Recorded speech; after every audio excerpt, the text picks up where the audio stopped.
Hello dear students, welcome to the gateway classes. My name is Gulshan Kumar और मैं आपको पढ़ा रहा हूं इंजीनियरिंग मैथमेटिक्स 1।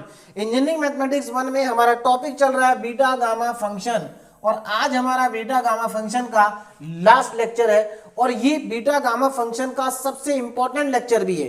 क्यों है इंपॉर्टेंट? क्योंकि देखिए आज के लेक्चर में हम पढ़ेंगे Dirichlet integral and Liouville's extension of Dirichlet integral और यहां से यूनिवर्सिटी एग्जाम में हमेशा एक क्वेश्चन तो कम से कम आता ही है, एक से ज्यादा क्वेश्चन भी यहां से आ सकते हैं। ठीक है, तो चलिए बात करते हैं क्या होता है डिरिचलेट इंटीग्रल और क्या होता है उसका ल्यूविल्स एक्सटेंशन ऑफ डिरिचलेट इंटीग्रल। तो स्टार्ट करते हैं सबसे पहले डिरिचलेट इंटीग्रल से। तो हम डिरिचलेट इंटीग्रल भी बोल सकते हैं, डिरिचलेट थ्योरम भी कह सकते हैं।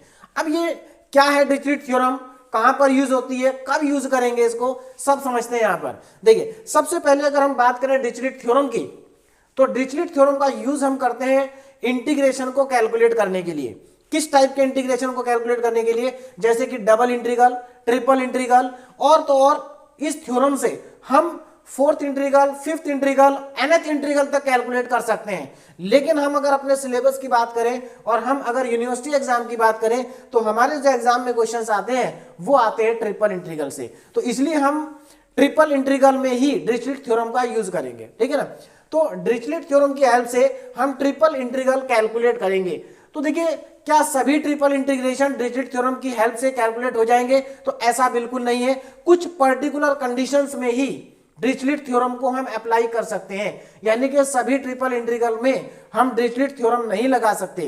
तो सबसे पहले हमारे लिए क्वेश्चन इंपॉर्टेंट हो जाता है कि हम कैसे पहचानेंगे कि ट्रिपल इंटीग्रल को कैलकुलेट करना है डिरिचलेट थ्योरम से, या क्या कंडीशन होगी डिरिचलेट थ्योरम को अप्लाई करने की। तो आइए समझते हैं। देखिए यहां पर सबसे पहले देखिए क्या लिखा है, if L M N are all positive. अगर एल एम एन, यहां पर तीन नंबर आपको दिए हैं एल एम एन, अगर ये तीनों क्या है पॉजिटिव है, देन द ट्रिपल इंटीग्रल, अब देखिए यहां पर ट्रिपल इंटीग्रल लिखा है एक्स की power L minus one.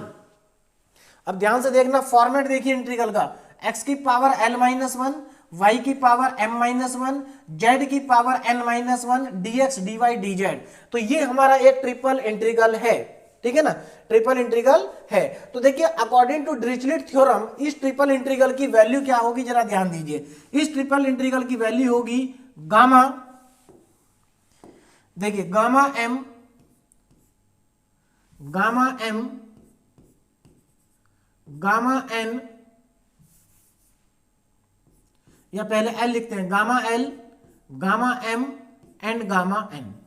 Gamma L, gamma M, gamma N upon gamma L plus M plus N and plus one. तो ये हमारा डिरिचलेट इंटीग्रल का फॉर्मूला हो गया एक तरह से। ठीक है ना, तो डिरिचलेट इंटीग्रल को कैलकुलेट करने के लिए हम इस इंटीग्रल का यूज करेंगे। ठीक है ना, इस इंटीग्रल का यूज करेंगे, यानी कि triple integral L minus one, Y M minus one, Z N minus one, D X D Y D Z is equal to gamma L, gamma M, gamma N upon gamma L plus M plus N. ये हमारा हो गया formula to calculate the triple integral with the help of Dirichlet theorem. अब जरा condition देखिए कि इस फॉर्मूले को हम कब लगा सकते हैं, क्या कंडीशन है जब हम इस फॉर्मूले को लगाएंगे। तो जरा ध्यान देना, where the integral are extended, अब ध्यान देना, देखिए where the integral are extended for, देखिए कंडीशन देखिए यहां पर, ये कंडीशन है, एक कंडीशन तो ये है। देखिए इस कंडीशन का मतलब समझिए जरा, इस कंडीशन का मतलब क्या है, जरा ध्यान दीजिए। एक्स भी ग्रेटर देन जीरो है, वाई भी ग्रेटर देन जीरो है और जेड भी ग्रेटर देन जीरो है। इसका मतलब यह हुआ कि एक्स वाई जेड निगेटिव नहीं हो सकते, निगेटिव नहीं हो सकते। जैसे 2D में देखिए, जब एक्स पॉजिटिव होता है और वाई भी पॉजिटिव होता है तो इसका मतलब क्या है, फर्स्ट क्वाड्रेंट। 2D प्लेन में एक्स पॉजिटिव होने का मतलब और वाई के पॉजिटिव होने का मतलब है फर्स्ट क्वाड्रेंट, क्योंकि फर्स्ट क्वाड्रेंट में ही एक्स और वाई क्या होते हैं, पॉजिटिव होते हैं। अब यहां पर जेड भी आ गया, तो देखिए एक्स भी पॉजिटिव है, वाई भी पॉजिटिव है और जेड भी पॉजिटिव है। इसका मतलब यह है कि हम जो बात करेंगे ये बात करेंगे फर्स्ट ऑक्टेंट की। देखिए जैसे 2D में 4 क्वाड्रेंट होते हैं, ऐसी 3D में 8 ऑक्टेंट होते हैं। ऑक्टेंट ध्यान देना जरा, कितने ऑक्टेंट होते हैं, 8 ऑक्टेंट होते हैं 3D में। तो यहां पर 8th ऑक्टेंट में से कौन से वाले ऑक्टेंट की बात हो रही है जहां पर एक्स वाई जेड की वैल्यू क्या होगी, पॉजिटिव होगी। तो देखिए 8 ऑक्टेंट में से केवल एक ही ऑक्टेंट ऐसा होगा जिसमें एक्स भी पॉजिटिव होगा, वाई भी पॉजिटिव होगा, जेड भी पॉजिटिव होगा। इसका मतलब यह हुआ कि जो डिरिचलेट इंटीग्रल है, डिरिचलेट इंटीग्रल है वो केवल पॉजिटिव ऑक्टेंट में ही, ऑक्टेंट में ही अप्लाई हो सकता है। यानी कि डिरिचलेट इंटीग्रल तभी अप्लाई हो सकता है जब x भी 0 से बड़ा हो, y भी 0 से बड़ा हो और z भी 0 से बड़ा हो, सब्जेक्ट टू द कंडीशन। और देखिए कंडीशन क्या होनी चाहिए, डिरिचलेट इंटीग्रल को अप्लाई करने की कंडीशन क्या होनी चाहिए, उस पर भी जरा ध्यान देंगे। कंडीशन ये है कि तीनों वेरिएबल का सम, जो हमारे पास x, y और z वेरिएबल है, इन तीनों वेरिएबल का जो सम है वो 1 या 1 से कम होना चाहिए। तीनों वेरिएबल का सम क्या होना चाहिए, 1 या 1 से कम। अगर ये दोनों, देखिए अगर एक्स वाई जेड की वैल्यू पॉजिटिव है और तीनों का sum less than equal to 1 है, तभी हम डिरिचलेट इंटीग्रल को लगा सकते हैं, नहीं तो हम इसको अप्लाई नहीं कर सकते। अब क्वेश्चन ये है कि क्या सभी क्वेश्चन में इसी तरह की कंडीशन लिखी होगी, तो ऐसा नहीं है, ऐसा नहीं है। हम क्या करेंगे, अगर डायरेक्टली ये कंडीशन दी है तो ठीक है, और जहां पर डायरेक्टली नहीं दी तो हम इस कंडीशन को बनाने की कोशिश करेंगे। कैसे बनाएंगे ये हम क्वेश्चन में सीखेंगे, ठीक है ना। सबसे इंपॉर्टेंट बात यह है कि डिरिचलेट इंटीग्रल के जो क्वेश्चन है वो बहुत ही आसान है और सभी क्वेश्चन एक ही जैसे हैं। अगर आप 2 क्वेश्चन भी समझ लेंगे तो उसके बाद आप सारे क्वेश्चन अपने आप कर सकते हैं, इतना आसान ये टॉपिक है, ठीक। एक और इंपॉर्टेंट बात यहां पर क्या है, देखिए जरा, वॉल्यूम, वॉल्यूम ऑफ, देखिए वॉल्यूम आप सब जानते हैं, अगर ट्रिपल इंटीग्रल से हमें क्या मिलता है, वॉल्यूम मिलता है। तो यहां पर देखिए वॉल्यूम का फॉर्मूला क्या है, triple integral dx dy dz। अगर आपको वॉल्यूम कैलकुलेट करना है तो आप इस फॉर्मूले का यूज करेंगे, that is dx dy and dz, और फिर इस फॉर्मूले को इसमें कन्वर्ट करेंगे और इसमें कन्वर्ट करने के बाद ये फॉर्मूला लगा के वैल्यू फाइंड आउट कर लेंगे। और अगर आपको मास चाहिए तो आप अच्छे से जानते हैं मास का फॉर्मूला। देखिए आप लोगों ने डेंसिटी पढ़ा है, क्या पढ़ा है, डेंसिटी। डेंसिटी का फॉर्मूला होता है, डेंसिटी को रिप्रेजेंट करते हैं रो से, और डेंसिटी का फॉर्मूला होता है मास अपॉन वॉल्यूम।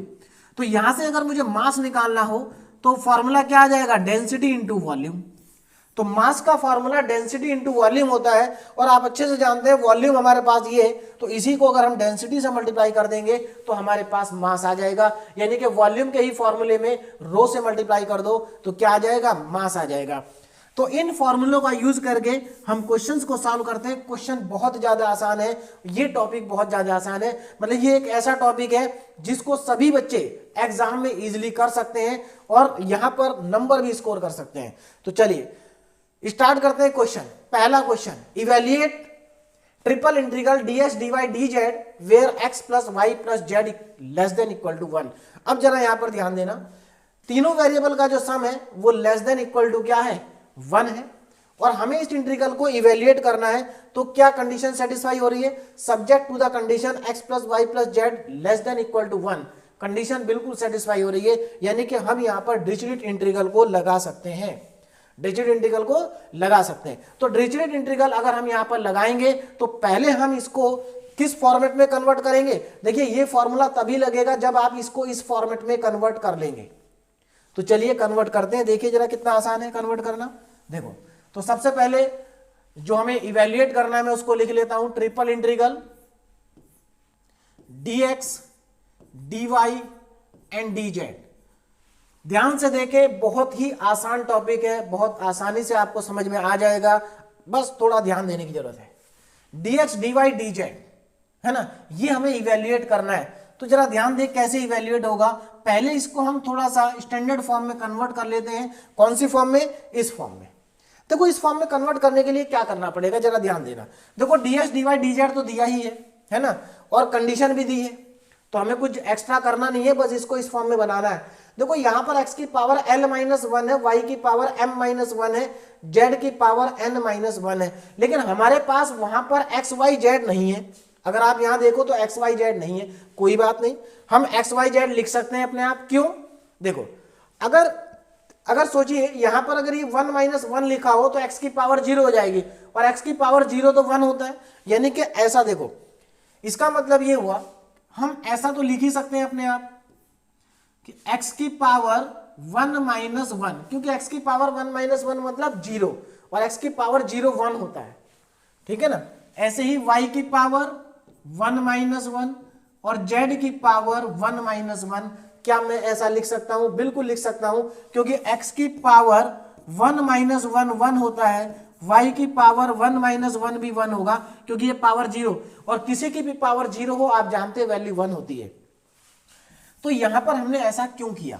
हमने यहां पर ऐसा इसलिए किया जिससे कि हमारा ये फॉर्मेट बन जाए, क्योंकि ये फॉर्मेट बनेगा तभी तो ये फॉर्मूला लगा पाएंगे, ठीक है ना। तो यहां पर x की पावर 1 माइनस 1, y की पावर 1 माइनस 1, z की power 1 minus 1, dx dy and dz, dx dy and dz। अब यहां पर जरा ध्यान दें इसको, अब हम फॉर्मूला देखिए, अब यहां पर ध्यान दीजिए, फॉर्मूले से कंपेयर करिए। अगर आप फॉर्मूले से कंपेयर करेंगे तो एल एम एन हमारे पास कितना है? देखिए एल की वैल्यू भी 1 है, ये L minus 1, M minus 1, N minus 1, तो हमारे पास एल एम एन तीनों के तीनों 1 आ गए हैं। कितने आ गए हैं? 1 आ गए। तो अब मैं यहां पर फॉर्मूला लगा सकता हूं। फॉर्मूला देखिए क्या होता है, फॉर्मूले पे अगर आप ध्यान दें तो गामा एल एम एन और एल एम एन हमारे पास तीनों ही 1 है। कितने हैं? 1 है। तो देखिए क्या आ जाएगा, gamma 1 gamma L gamma M, देखिए एम एल एम एन, तो गामा 1 गामा 1 गामा 1 ही आएगा तीनों जगह पर, अपॉन में L plus M plus N और प्लस 1, ठीक। इसको कैलकुलेट करें तो देखो गामा 1 की वैल्यू, अब यहां पर देखिए थोड़ा सा बेसिक चीजें यूज होंगी यहां पर गामा और बीटा फंक्शन की, है ना। तो मैं आपको पहले ही पढ़ा चुका हूं, देखिए हमारा बीटा गामा फंक्शन का आज 5th लेक्चर है। तो हमने गामा फंक्शन भी पढ़ा है, गामा फंक्शन की प्रॉपर्टीज हम पढ़ चुके हैं, बीटा फंक्शन हम पढ़ चुके हैं, बीटा फंक्शन की प्रॉपर्टी पढ़ चुके हैं। तो आप अच्छे से जानते हैं कि गामा 1 की वैल्यू 1 होती है, गामा 1 1 होता है, अपॉन में 1 2 3 4 गामा 4, गामा 4। ऐसा क्यों हुआ? क्योंकि गामा 1, अब देखो जरा ध्यान से, ऊपर तो आ गया 1 और नीचे गामा 4 कितना होता है? गामा 4 होगा 3 फैक्टोरियल। गामा 4 को क्या लिख सकते हैं? 3 फैक्टोरियल लिख सकते हैं। क्यों लिखा सबको समझ में आ रहा होगा। गामा 4 ये हमारे पास फॉर्मूला होता है कि अगर गामा n है तो इसको हम n माइनस 1 फैक्टोरियल लिख सकते हैं। तो यहां पर गामा 4 था तो इसको हम 3 फैक्टोरियल लिख सकते हैं, और 3 फैक्टोरियल का मतलब होता है 3 इंटू 2 इंटू 1, यानी कि ये वैल्यू हमारे पास आ जाएगी 1/6, 1/6। तो हमारे पास इसका जो आंसर आ गया वो 1/6 आ गया। कितना आ गया? 1/6। और हमारा ये पहला क्वेश्चन जो है कंप्लीट हो गया। ध्यान दीजिए बहुत आसान क्वेश्चन था, 2 नंबर में पूछा जा सकता है इस टाइप का क्वेश्चन। लेकिन यहां पर इंपॉर्टेंट बात है जो आपको समझने के लिए आए गए वो ये है कि इस फॉर्मूले का यूज कैसे करना है। तो देखिए इस फॉर्मूले को यूज करने के लिए पहले आपको यहां पर एक्स वाई जेड इस फॉर्मेट में बनाना होगा। एक्स वाई जेड है तो ठीक है, नहीं है तो आपको अपनी तरफ से लिखना पड़ेगा 1 माइनस 1 1 माइनस 1 1 माइनस 1 करके, ठीक है ना, तभी आप इस फॉर्मूले को लगा पाएंगे। अब यहां पर जितने भी क्वेश्चन है सभी क्वेश्चन में हम क्या करेंगे, ये वाला फॉर्मूला बनाएंगे और फिर इसको मतलब ये इधर लेफ्ट वाला फॉर्मेट बनाएंगे और इस फॉर्मूले को लगा देंगे, ठीक है। अब देखिए अब चेंज क्या आएगा, क्या सभी क्वेश्चन ऐसे होंगे? नहीं होंगे, सभी क्वेश्चन ऐसे नहीं होंगे। यहां पर जो ये कंडीशन दी है ये कंडीशन वही थी जो हमारी एक्चुअल में कंडीशन होनी चाहिए, लेकिन अब क्वेश्चन में कंडीशन ऐसी नहीं गिवन होगी, कंडीशन कुछ डिफरेंट गिवन होगी। जरा देखें नेक्स्ट क्वेश्चन से आपको समझ में आएगा। देखो अब यहां पर हमारे पास क्या दिया है, the plane x upon A Y upon B Z upon C. देखिए नेक्स्ट क्वेश्चन ध्यान दीजिए क्या है। पहला क्वेश्चन हमारा कंप्लीट हो चुका है और मैं आपको इसमें बता चुका हूं कि ये स्टैंडर्ड कंडीशन से मैच कर रहा है, लेकिन सारे क्वेश्चन स्टैंडर्ड कंडीशन से मैच नहीं करेंगे। तो जहां पर स्टैंडर्ड कंडीशन से मैच नहीं करेंगे वहां पर हमें क्या करना होगा, इस चीज को हमें और समझना है, ठीक है ना। तो अगर आप एक क्वेश्चन और करने के बाद आपको सारे क्वेश्चन समझ में आ जाएंगे, एक क्वेश्चन और ध्यान से देखेंगे तो आपको डिरिचलेट इंटीग्रल का कोई भी क्वेश्चन आएगा तो आप कर लेंगे, क्योंकि सबको करने का तरीका एक ही है, कोई अंतर नहीं आएगा।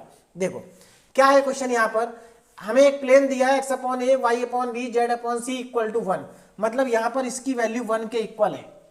चलिए meet the axis in A B and C. ये जो प्लेन है ये एक्स वाई और जेड एक्सिस को एबीसी पे कट कर रहा है। क्या कर रहा है? एबीसी पे कट कर रहा है। Apply Dirichlet integral to find the volume of the tetrahedron ओएबीसी।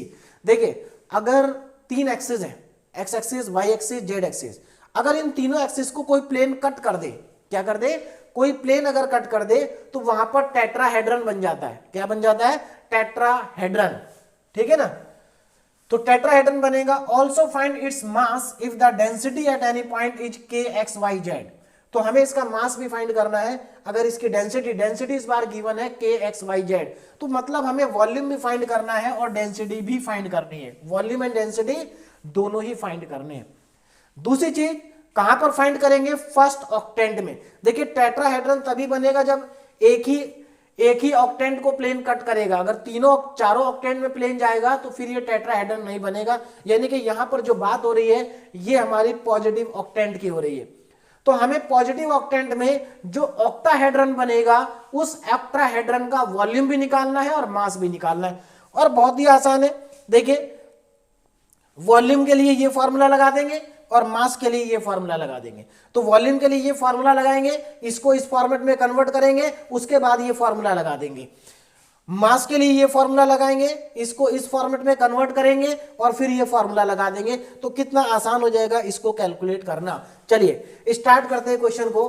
तो सबसे पहले अगर आप यहां पर देखें तो आपको ये प्लेन गिवन है। तो देखिए ध्यान दीजिए हमें क्या गिवन है, गिवन प्लेन। तो पहले मैं यहां पर जो प्लेन गिवन है उसको लिख लेता हूं, x upon A plus Y upon B plus Z upon C is equal to 1। ये प्लेन हमें गिवन है। तो यहां पर x plus Y plus Z equal to 1 given नहीं है। देखिए कंडीशन को ध्यान दीजिए, यहां पर कंडीशन में क्या था, लेस देन इक्वल टू 1 था। मतलब लेस देन भी आ सकता है, इक्वल टू भी आ सकता है। तो यहां पर इक्वल टू 1 आ रहा है। लेकिन प्रॉब्लम क्या है, इक्वल टू 1 तो आ रहा है लेकिन नीचे एबीसी आ गया। क्या आ गया, एबीसी आ गया। यानी कि अब हमारी कंडीशन स्टैंडर्ड फॉर्मेट में नहीं है। पहले हमें इसको स्टैंडर्ड फॉर्मेट में कन्वर्ट करना पड़ेगा। ठीक है, कैसे करेंगे जरा ध्यान दीजिए। देखिए सबसे पहले तो राइट साइड में इसमें 1 लिखा है, अच्छी बात है लिखा है।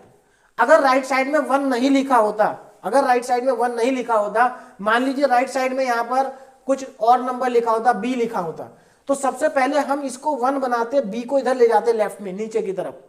लेकिन अभी नहीं ले जाएंगे, नेक्स्ट क्वेश्चन में लेके जाएंगे, नेक्स्ट क्वेश्चन में लेके जाएंगे, है ना। आगे आएंगे क्वेश्चन जहां पर हम लेके जाएंगे पीछे। चलिए तो यहां पर तो राइट साइड में 1 है, तो क्या करना है, देखिए फिक्स स्टेप, सभी क्वेश्चन में ऐसे ही करेंगे। देखिए क्या करेंगे, आप इसमें एज्यूम कर लेंगे, let x upon A equal to में u। x अपॉन ए को मान लीजिए u, y अपॉन, देखिए x अपॉन ए को u मान लिया, y अपॉन b को मान लीजिए v, और z अपॉन c को मान लीजिए w। u v and w। देखिए हमने क्या किया, x अपॉन ए को u मान लिया, y अपॉन b को v मान लिया, z अपॉन c को w मान लिया। ऐसा क्यों किया, ऐसा इसलिए किया क्योंकि हम इसको कन्वर्ट करना चाहते हैं स्टैंडर्ड फॉर्मेट में। अभी समझ में आ जाएगा स्टैंडर्ड फॉर्मेट कैसे बनेगा। देखो जरा, तो हम ये एक तरह से सब्स्टिट्यूशन करेंगे। क्या करेंगे, सब्स्टिट्यूशन। अब जरा ध्यान देना, देखो यहां से अगर मैं x की वैल्यू को फाइंड आउट करूं तो देखिए x कितना आ जाएगा, x आएगा हमारे पास au, यहां से y निकालूं तो bv, और यहां से z निकालूंगा तो cw आएगा। उसके बाद इसका डिफरेंशिएशन भी करेंगे क्योंकि हमें इंटीग्रेशन में dx dy dz की वैल्यू पुट करनी है। तो जब इसका डिफरेंशिएशन करेंगे तो देखिए dx की वैल्यू क्या आएगी, a du, dy की वैल्यू आएगी b dv, और dz की वैल्यू आ जाएगी c dw। और देखो तो यहां पर हमारे पास x भी आ गया, y आ गया, z आ गया, dx आ गया, dy आ गया, dz आ गया। ठीक है, अब एक चीज का ध्यान रखें, यहां पर देखो हमें क्या मिल गया, इसकी जगह u, ये v, और ये क्या मिल गया w। ये क्या मिल गया, w। Such that u plus v, such that u plus v plus w, such that u plus v plus w less than equal to 1, है ना भाई। लेस देन इक्वल टू में इक्वल टू भी आ जाता है। तो यहां पर देखो क्या हुआ, हमने इसको u मान लिया, इसको v मान लिया, इसको w मान लिया। तो देखो u v plus v plus w less than equal to 1 आ गया। मतलब हमारी कंडीशन स्टैंडर्ड फॉर्मेट में कन्वर्ट हो गई। यहाँ x plus Y plus Z equal to less than equal to 1 था। देखिए वेरिएबल यहाँ एक्स वाई जेड था, क्योंकि हमने वेरिएबल चेंज कर दिया, यू वी डब्ल्यू कर दिया, तो वेरिएबल तो कुछ भी हो सकता है। तो देखो u plus we plus W less than equal to 1 हो गया, यानी कि अब हम यहाँ पर डिरिचलेट इंटीग्रल को अप्लाई कर सकते हैं। डिरिचलेट इंटीग्रल को क्या कर सकते हैं, अप्लाई कर सकते हैं। तो हमें क्या कैलकुलेट करना था, हमें कैलकुलेट करना था डिरिचलेट इंटीग्रल की हेल्प से वॉल्यूम। तो सबसे पहले मैं यहां पर वॉल्यूम का फॉर्मूला लिखूंगा। देखिए वॉल्यूम कितना होगा, वॉल्यूम, देखिए volume of tetrahedron, volume of tetrahedron कितना होगा, देखिए जरा, वॉल्यूम ऑफ टेट्राहेड्रन, है ना। तो यहां पर जो टेट्राहेड्रन है इसके वॉल्यूम की बात कर रहे हैं, ठीक है ना, वॉल्यूम ऑफ टेट्राहेड्रन। तो टेट्राहेड्रन लिखना जरूरी नहीं है, वॉल्यूम लिखिए सीधे। देखिए वॉल्यूम का फॉर्मूला क्या होगा, जरा ध्यान देना। Volume is equal to, volume के फॉर्मूले पे ध्यान दीजिए, मैंने लिखवा रखा है triple integral dx dy dz। तो वॉल्यूम का फॉर्मूला हो जाएगा triple integral dx dy and dz। ये हमारा हो गया वॉल्यूम का फॉर्मूला। अब यहां पर इस फॉर्मूले को हम कन्वर्ट करेंगे किसमें, इस फॉर्मेट में कन्वर्ट करेंगे, तभी तो ये फॉर्मूला लगेगा। अब देखो dx dy dz तो आ रहा है, एक्स वाई जेड नहीं आ रहा। तो एक्स वाई जेड नहीं आ रहा, आपको मालूम है क्या करना है, x की पावर 1 माइनस 1, y की पावर 1 माइनस 1 और z की पावर 1 माइनस 1 को हम यहां पर लिख देंगे। चलिए तो देखिए कितना आएगा, ट्रिपल इंटीग्रल x की पावर 1 माइनस 1, y की पावर 1 माइनस 1, z की पावर 1 माइनस 1।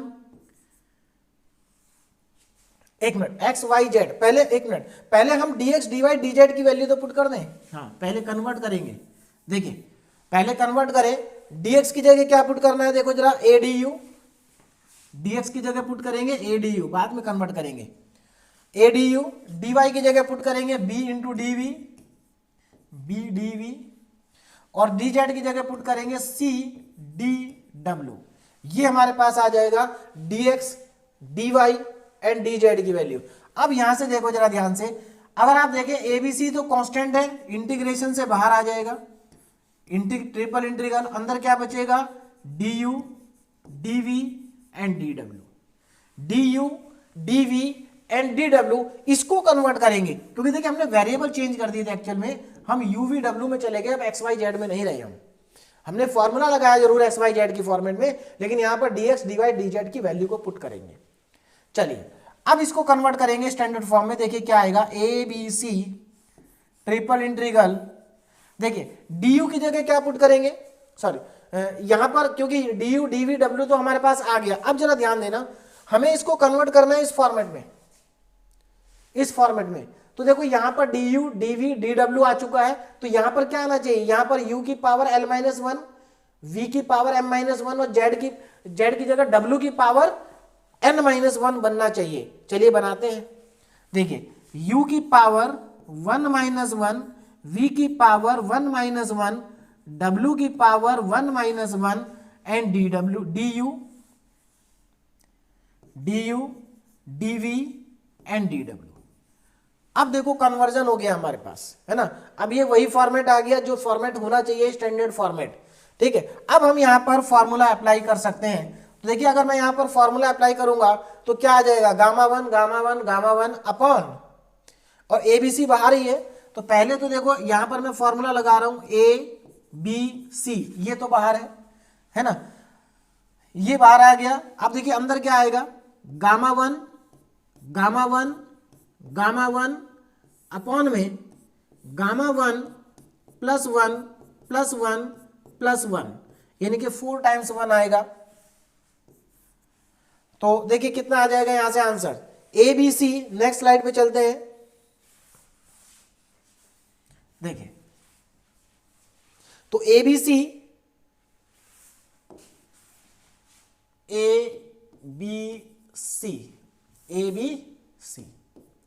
ए बी सी तो बाहर था।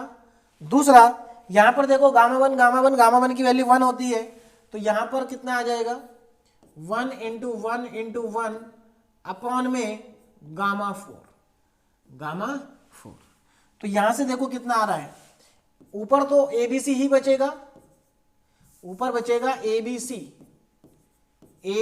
सी divided by 3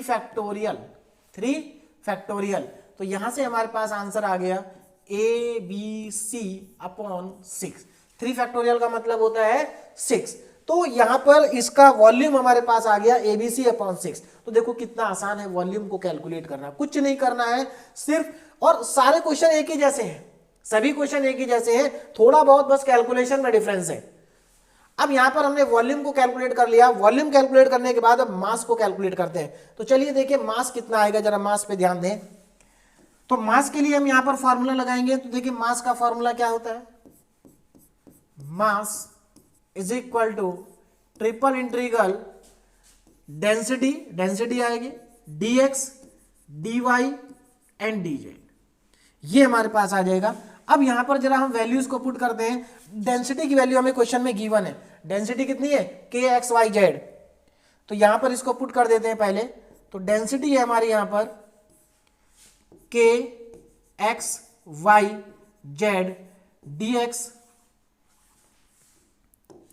dx dy and dz। चलिए अब यहां पर वैल्यूज को सब्स्टिट्यूट करते हैं। देखिए जरा यहां पर x y z ये सब वैल्यू को हम पुट करेंगे। देखिए हमें क्या मिलेगा, x y z की वैल्यू हमें पता है, x कितना au, y कितना bv, z कितना cw, dx भी हमें पता है, dy भी हमें पता है, dz भी पता है। सारी वैल्यूज को यहां सब्स्टिट्यूट कर देंगे तो देखिए हमें क्या मिल जाएगा, जरा ध्यान दें। ट्रिपल इंटीग्रल के x कितना है au, x की वैल्यू है au इंटू वाई की value b into v, z की वैल्यू c इंटू w, उसके बाद dx की वैल्यू a du b, देखिए a du, dy की वैल्यू b dv और dz की वैल्यू c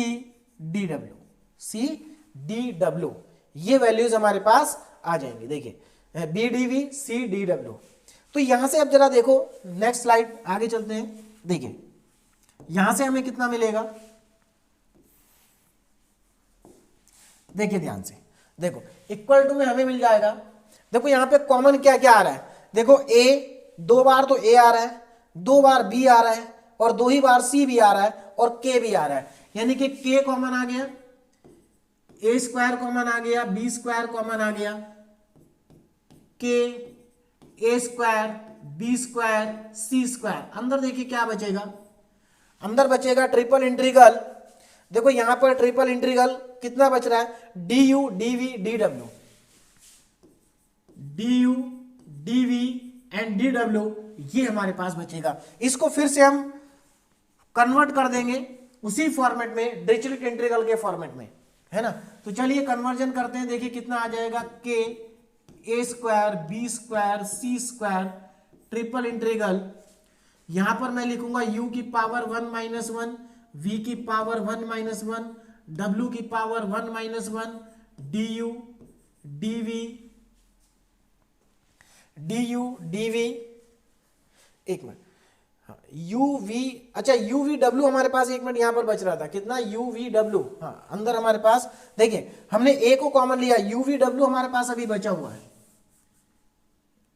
uv तो छोड़ दिया। देखिए u v and w, du dv और dw, यहां पर हमारे पास uv था, uv du dv and dw।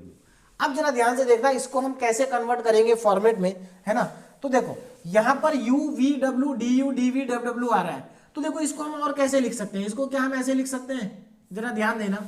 देखिए u की पावर 1 है, तो क्या मैं इसको u की पावर 2 माइनस 1 लिख सकता हूं, एक ही तो बात है, 2 माइनस 1 1 होता है, वहां u की पावर 1 है।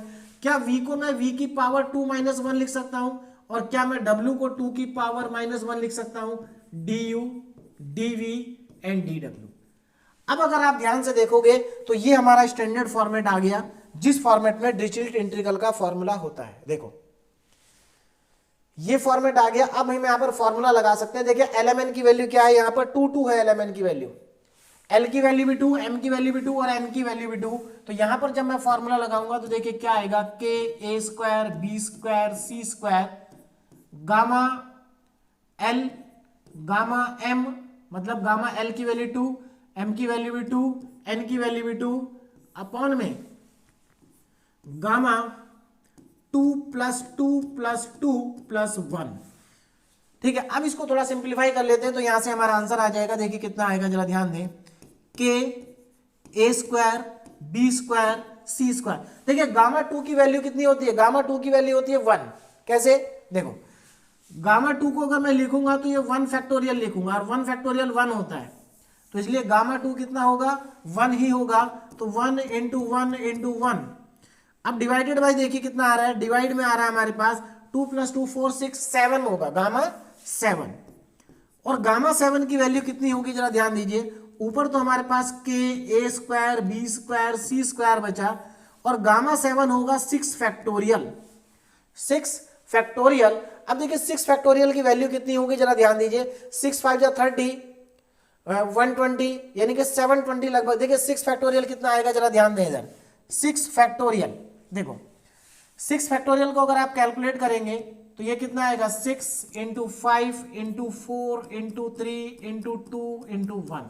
देखो कितना आ गया, 6 5 जा 30, 34 जा 120 एंड 123 जा 360 और 720, ये आ गया 720। यानी कि के A square B square C square upon 720, ये हमारा फाइनली क्या आ गया, इसकी डेंसिटी आ गई, मास आ गया। ठीक है ना, तो ये क्या है, मास है और ये क्या था, वॉल्यूम था। तो यहां पर ये आया हमारे पास मास।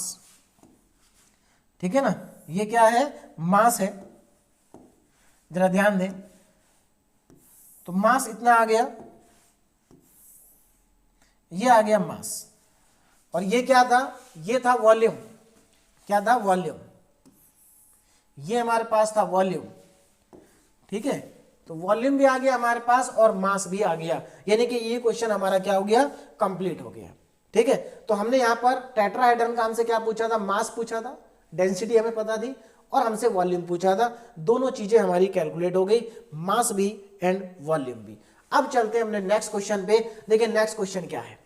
ठीक है, question number 3, apply Dirichlet integrals to find the volume and mass contain in the solid region in the first octant. देखिए लिखा है इसमें साफ साफ, फर्स्ट ऑक्टेंट की बात कर रहे हैं।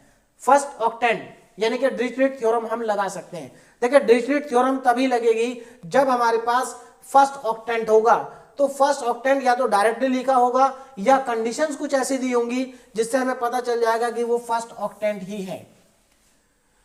ऑफ द इलिप्सॉइड, देखिए ये इलिप्सॉइड गिवन है आपको। इलिप्सॉइड क्या होता है, देखिए इलिप्सॉइड जैसे आप लोगों ने इलिप्स पढ़ा है ना, तो इलिप्सॉइड भी इलिप्स की फॉर्म में ही होता है, बस इलिप्स होता है 2D में और इलिप्सॉइड होता है 3D में।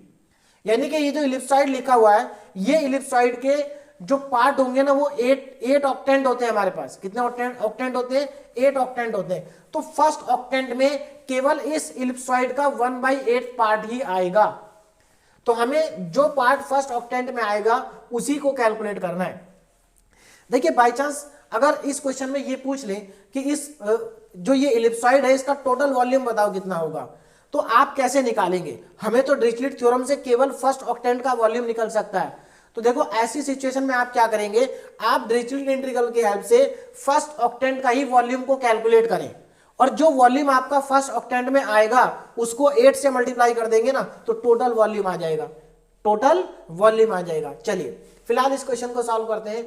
तो apply Dirichlet integral to find the volume and mass contain in the solid region in the first octant of the ellipsoid.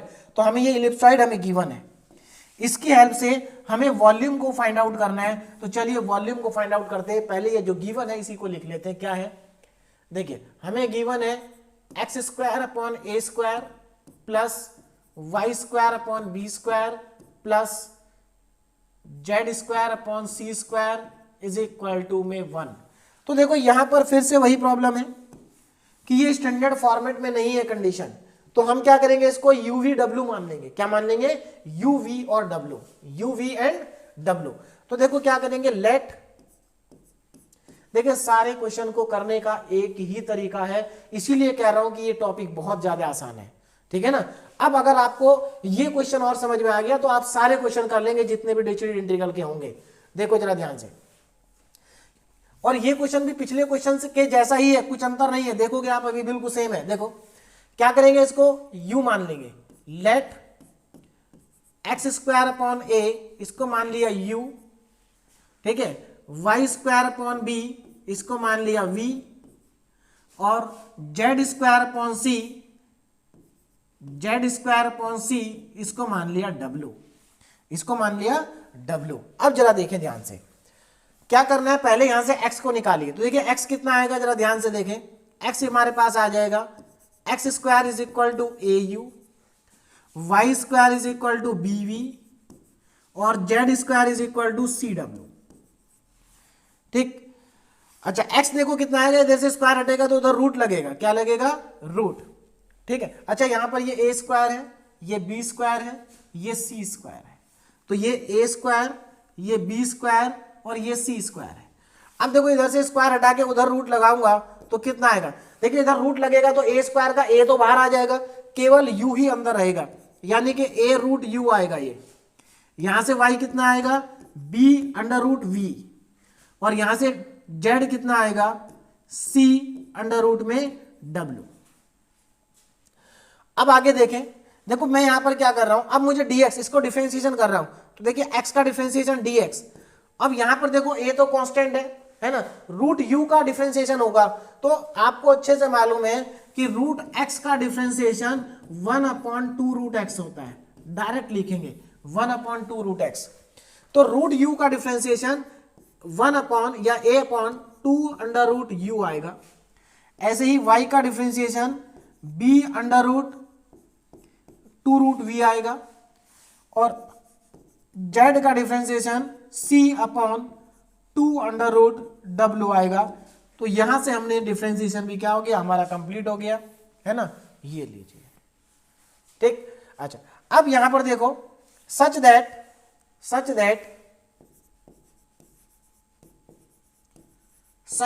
Condition satisfy हो रही, देखो सच दैट u, देखिए ये u है, ये w है, ये v है, ये w है, such that u plus v plus w less than equal to 1। तो अब हम इसमें डिरिचलेट इंटीग्रल को अप्लाई कर सकते हैं, है ना। हमने इसको डिरिचलेट इंटीग्रल की फॉर्मेट में, या जो उसकी कंडीशन होती है, डिरिचलेट इंटीग्रल को अप्लाई करने की जो कंडीशन होती है, वो कंडीशन हमने यहां पर ले आए, है ना, u plus v plus w less than equal to 1। अब हमसे क्या पूछा था, इसका वॉल्यूम और मास पूछा था। तो सबसे पहले बात करते हैं वॉल्यूम की। किसकी बात करते हैं, वॉल्यूम की। देखिए वॉल्यूम कितना होगा, वॉल्यूम तो v is equal to triple integral dx dy and dz, ये हमारा वॉल्यूम का फॉर्मूला है। इसमें dx dy dz की वैल्यू को हम पुट कर देंगे, dx dy और dz की वैल्यू को यहां पर सब्स्टिट्यूट करेंगे। देखिए क्या मिलेगा पुट करने के बाद, जरा देखिए ध्यान से। तो ट्रिपल इंटीग्रल dx की वैल्यू, देखो dx की वैल्यू a/2 रूट u है, a/2 रूट u। अच्छा एक चीज का और ध्यान दें, मैं यहां पर नहीं लिखा है, देखिए जब आप डिफरेंशिएशन करेंगे तो यहां पर dx/a2 रूट u और du भी तो आएगा, यहां पर dv आएगा, इसको लिखना ना भूले, ये dw आएगा। भाई जब आप x को t पुट करते हैं तो लेफ्ट में dx आता है, तो राइट साइड में dt भी आता है ना। तो लास्ट क्वेश्चन में लिखा था हमने, लास्ट क्वेश्चन में, हाँ यहां लिखा था, ठीक है ना। चलिए तो ये लिखना ना भूले। चलिए तो dx की वैल्यू आ गई a/2 रूट u, dy की वैल्यू आ गई b/2 रूट v और c/2 रूट w और du dv एंड dw। ठीक है, इसको और थोड़ा सा सही करके लिखते हैं तो देखिए कितना आ जाएगा, ट्रिपल इंटीग्रल। देखो यहां पर सबसे पहले तो देखो ऊपर एबीसी आ रहा है, कांस्टेंट है, बाहर निकाल लेंगे। नीचे से 2 2 2 3 बार आ रहा है 8, यानी कि ABC/8 जो है इसको बाहर निकाल दो, ABC/8 ट्रिपल इंटीग्रल से बाहर निकालो, कांस्टेंट है। अंदर देखिए क्या बचेगा, देखो यहां पर 1/√u 1/√v 1/√w W है, और आप जानते हैं रूट का मतलब होता है पावर 1/2, यानी कि यहाँ पर 1/u की पावर 1/2, 1/v की पावर 1/2, 1/w की पावर 1/2। तो जब आप इसको ऊपर लेके जाएंगे तो क्या आप इसको ऐसा लिख सकते हैं, u की पावर -1/2, v की पावर -1/2 और w की power -1/2 du, dv and dw। क्या ये सभी को समझ में आ गया मैंने कैसे लिखा? देखो नीचे u, रूट u का मतलब क्या होता है, u की पावर 1/2, तो नीचे अगर +1/2 पावर है तो इसको जब ऊपर ले जाएंगे तो -1/2 आ जाएगी, ऐसे इन दोनों की भी आ जाएगी। अब क्या करना है, अब इसको कन्वर्ट करना है स्टैंडर्ड फॉर्म में, मतलब स्टैंडर्ड फॉर्म में डिरिचलेट इंटीग्रल की फॉर्म में कन्वर्ट करना है। तो चलिए कन्वर्ट करते हैं डिरिचलेट इंटीग्रल के फॉर्म में। देखिए तो यहां पर जब मैं इसको कन्वर्ट करूंगा तो ABC/8 तो बाहर है, पहले मैं ABC, देखिए ABC/8 बाहर लिखा हुआ है, ट्रिपल इंटीग्रल देखिए कितना लिखा था, यहां पर देखो u की पावर -1/2 है, यहां पर मुझे l-1 बनाना, देखो कैसे बनेगा, मुझे यहां पर l-1 लिखना है और ऐसे लिखना है कि माइनस करने के बाद -1/2 बचे। तो एक काम कर सकते हैं हम इसमें से, क्या कर सकते हैं, अगर आप 1/2 में से -1 करोगे तो -1/2 ही तो बचेगा, इसका मतलब l की जगह आपको 1/2 लिखना है, यहां m की जगह 1/2 लिखना है और यहां n की जगह 1/2 लिखना है। देखिए ध्यान देना, जो फॉर्मेट है, देखिए जो फॉर्मेट है उसमें l-1 है, l-1 है, इस चीज का भी आप ध्यान रखेंगे, l-1 यानी कि इधर 1 ही होना चाहिए। तो 1 मतलब हमें -1 करना है, हम -1 किस में से करें कि -1/2 आ जाए, है ना, तो 1/2 से माइनस करेंगे तो हमारे पास यहां पर देखिए वैल्यू कितनी आ जाएगी। अब जरा ध्यान दें, तो u की पावर 1/2 -1 तभी बचेगा -1/2, v की पावर 1/2 -1 और w की power 1/2 -1 du, dv and dw। तो मेरे ख्याल से अब सबको समझ में आ गया होगा कैसे डिरिचलेट इंटीग्रल को बनाना है ना, डिरिचलेट इंटीग्रल का फॉर्म कैसे बनानी है ये सबको समझ में आने लगा होगा। अब देखो यहां से LMN हमें पता चल गया, अब यहां पर फॉर्मूला अप्लाई कर देते हैं। देखिए अब फॉर्मूले के अकॉर्डिंग ABC तो बाहर ही कांस्टेंट है, ABC डिवाइडेड बाई 8। अब यहां पर जरा फॉर्मूला लगाते हैं, क्या होता है फॉर्मूला, गामा L तो गामा 1/2, गामा 1/2, गामा 1/2 क्योंकि तीनों 1/2 है, divided by gamma 1/2 plus 1/2 plus 1/2 and plus 1, L plus M plus N plus 1 plus 1। चलिए इसको जरा सिंप्लीफाई करके कैलकुलेट कर लेते हैं, ABC कितना आ जाएगा, ABC/8 तो बाहर है, देखो अंदर कितना बचेगा, गामा 1/2 गामा 1/2 गामा 1/2 3 बार आ रहा है, तो गामा 1/2 की वैल्यू आप अच्छे से जानते हैं, मैंने पहले बोला था बहुत ज्यादा इंपॉर्टेंट है, √π। तो √π 3 बार आएगा, √π एंड √π। डिवाइड में कितना आएगा, देखो 1/2 1/2 1/2 कितना हो गया, 3/2, 3/2 में ऐड कर दीजिए 1 तो ये 5/2 बचेगा, गामा 5/2। और गामा 5/2 की वैल्यू क्या होती है ये हमें कैलकुलेट करनी पड़ेगी, है ना, कैसे निकलेगी जरा ध्यान देना। यार देखिए गामा 5/2 आपको मैं पढ़ा चुका हूं कि गामा में पॉजिटिव फ्रैक्शन कैसे कैलकुलेट होता है। देखो क्या करना है, 5/2 में से -1 करेंगे तो 3/2, गामा 3/2 आ जाएगा। फिर आगे बढ़ेंगे 3/2, अब यहां से 1/2 और गामा 1/2, ठीक है ना। देखिए अगर ये नहीं समझ में आ रहा तो गामा फंक्शन मैंने पढ़ाया था, गामा फंक्शन में इस टाइप के बहुत सारे क्वेश्चन हमने सॉल्व किए थे, वहां पर वो वीडियो आप देख सकते हैं। तो यहां से गामा 1/2 की वैल्यू होती है √π, यानी कि गामा 5 की जगह मैं क्या लिख सकता हूं जरा ध्यान देना, ABC/8 ये हमारे पास हो जाएगा √π और √π डिवाइडेड बाई, इसकी जगह मैं लिख सकता हूं 3/2 इंटू 1/2 इंटू, और गामा 1/2 मतलब रूट पाई।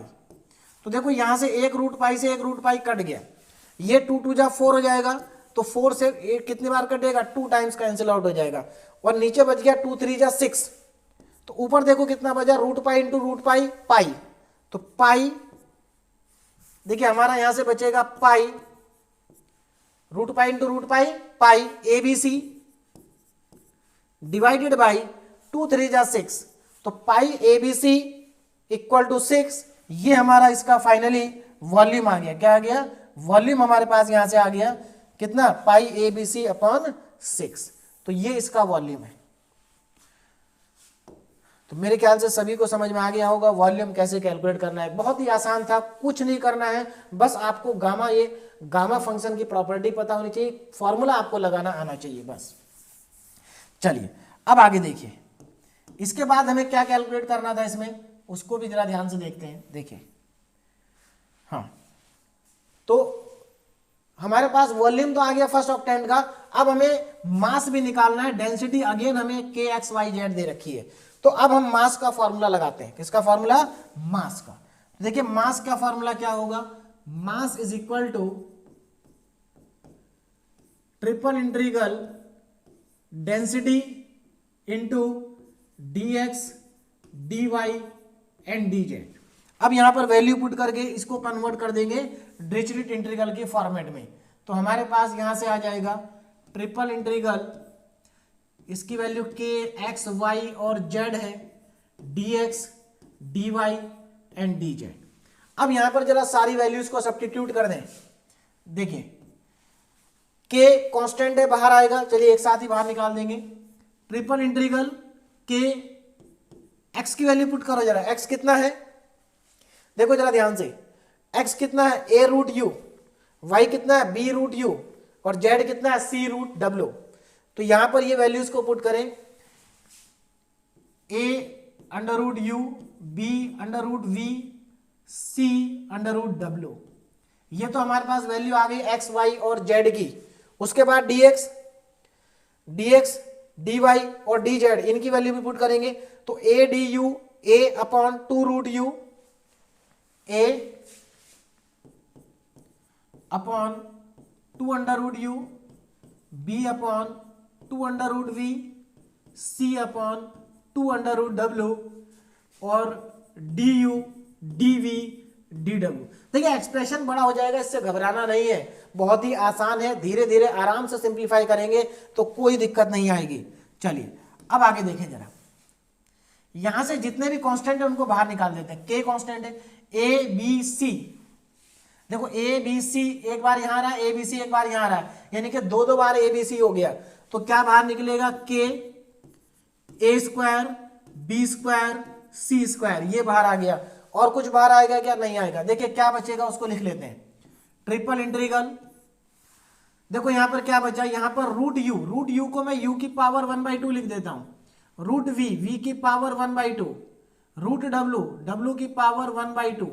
इधर देखो जरा, और एक और चीज यहां से 2 2 8 कॉमन आ रहा है बाहर, इसको भी मैं 8 को बाहर कर देता हूं, है ना, इनटू, अच्छा ये तो कैंसिल हो रहा है, लिखने की जरूरत ही नहीं है, देखो जरा कैंसिल हो रहा है यहां पर, देखो क्या कैंसिल हो रहा है, देखो रूट यू से रूट यू कैंसिल हो गया, रूट वी से रूट वी कैंसिल हो गया, रूट डब्ल्यू से रूट डब्ल्यू कैंसिल हो गया, 8 बाहर आ गया, एबीसी बाहर आ गया, अंदर सिर्फ बचा डी यू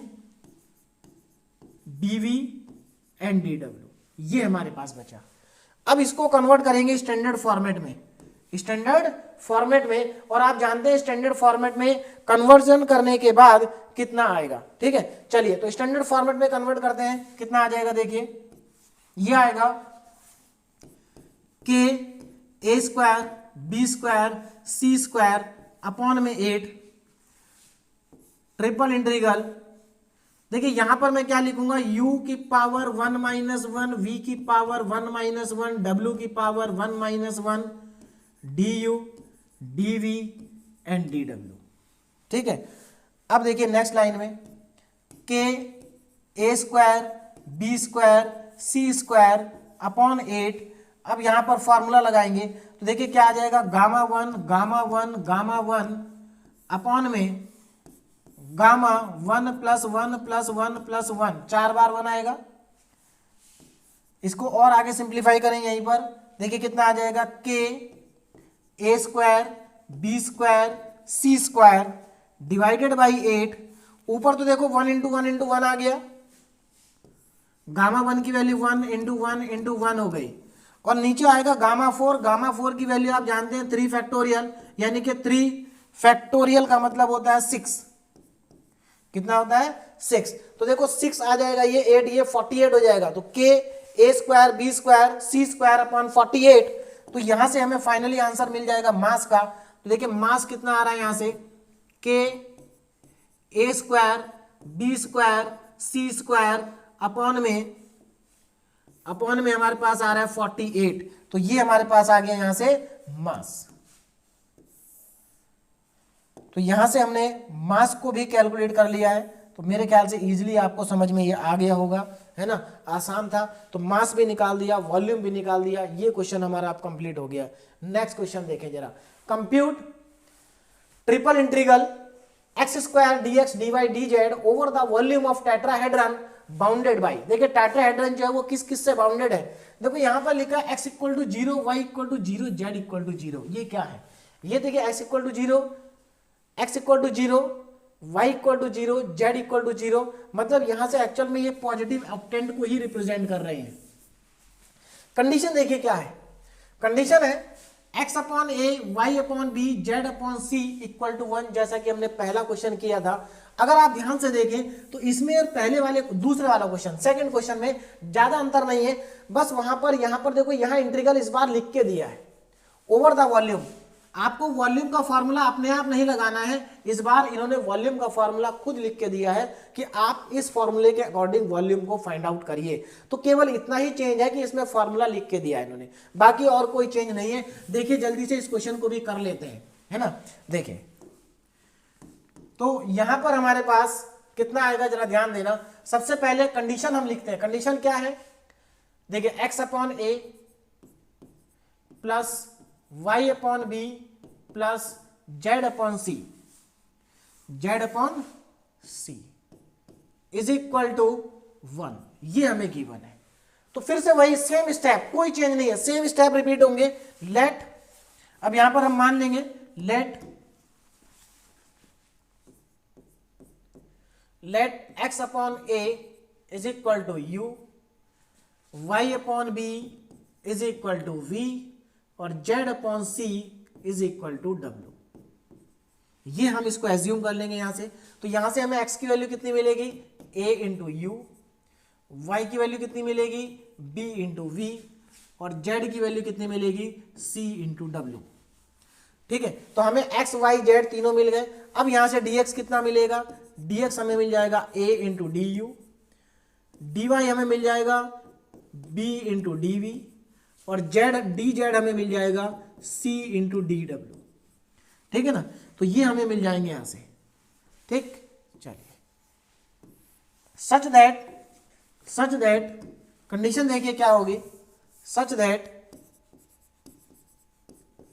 अब यहां से जो कंडीशन बन गई वो क्या बन गई, x/a की जगह आ गया u plus v plus w less than equal to 1। तो अब हमारी डिरिचलेट इंटीग्रल की कंडीशन जो है वो आ गई है। अब हम डिरिचलेट इंटीग्रल को अप्लाई कर सकते हैं। देखिए डिरिचलेट इंटीग्रल को अब हम अप्लाई कर सकते हैं क्योंकि हमारी कंडीशन आ चुकी है। लेकिन इस बार जब हम डिरिचलेट इंटीग्रल के लिए वॉल्यूम को निकालेंगे तो वॉल्यूम का फॉर्मूला हम ये लगाएंगे। तो मैं यहां पर वॉल्यूम का फॉर्मूला अप्लाई कर रहा हूं जो हमें गिवन है। इस बार वॉल्यूम का फॉर्मूला आपको अपने आप नहीं लिखना है, वॉल्यूम का फॉर्मूला हमें गिवन है x² dx dy and dz। ठीक है, एंड dz। चलिए अब यहां पर देखो dx x² x की वैल्यू पुट करेंगे, dx की वैल्यू पुट करेंगे, dy की वैल्यू पुट करेंगे और dz की वैल्यू पुट करेंगे। तो पहले वैल्यू को सब्स्टिट्यूट करें फिर डिरिचलेट फॉर्म में कन्वर्ट करेंगे।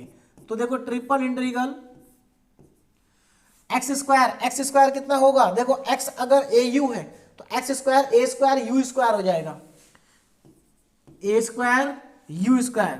ध्यान दीजिएगा a² यू स्क्वायर। अगर x की वैल्यू ए यू है तो एक्स स्क्वायर की value A square U square हो जाएगी। उसके बाद dx A D U, A D you, D Y B D we और D Z C D W. ये हमारे पास वैल्यूज आ जाएंगे, सारी वैल्यूज मैंने सब्स्टिट्यूट कर दी हैं। अब यहां से हमें वॉल्यूम मिल जाएगा। चलिए पहले कांस्टेंट को बाहर निकाल लेते हैं। देखो कांस्टेंट ए स्क्वायर ए 3 बार आ रहा है, ए क्यूब बाहर आ जाएगा, बी बाहर आएगा और सी बाहर आएगा, ठीक है ना। बचेगा क्या, triple integral U square D U D we and D W. U square D U D we and D W, ये हमारे पास बच जाएगा। अब यहां पर इसको डिरिचलेट इंटीग्रल के फॉर्मेट में कन्वर्ट कर देते हैं। देखिए जरा कितना आ जाएगा, A cube B C triple integral. देखो यू स्क्वायर लिखा है तो क्या मैं इसको u की पावर 3-1 लिख सकता हूं, क्योंकि मुझे l-1 बनाना है। अब यहां पर v नहीं है तो v की पावर 1-1 कर दो, w भी नहीं है तो w की पावर 1-1 कर दीजिए, है ना। और du dv एंड dw, ये हमारे पास बन गया डिरिचलेट इंटीग्रल का फॉर्मेट। अब यहां पर फॉर्मूला लगा दीजिए डिरिचलेट इंटीग्रल का। क्या फॉर्मूला होगा, जो कांस्टेंट है उसको तो बाहर ही रहने दो। फॉर्मूला देखिए क्या होगा, फॉर्मूला हमारे पास है गामा एल और गामा एल हमारे पास इस बार 3 है, इंटू गामा वन क्योंकि m और n 1 है, अपॉन में गामा एल जो कि 3 है +1 एंड +1, ये हमारे पास आ जाएगा, ठीक है ना। ये हमारे पास आ जाएगा। हमसे क्या पूछा है, केवल वॉल्यूम पूछा है, तो चलिए यहीं पर कंप्लीट कर देते हैं इसको। देखिए तो यहां पर मैं बचा हुआ पार्ट लिख रहा हूं, जरा ध्यान दें यहां पर।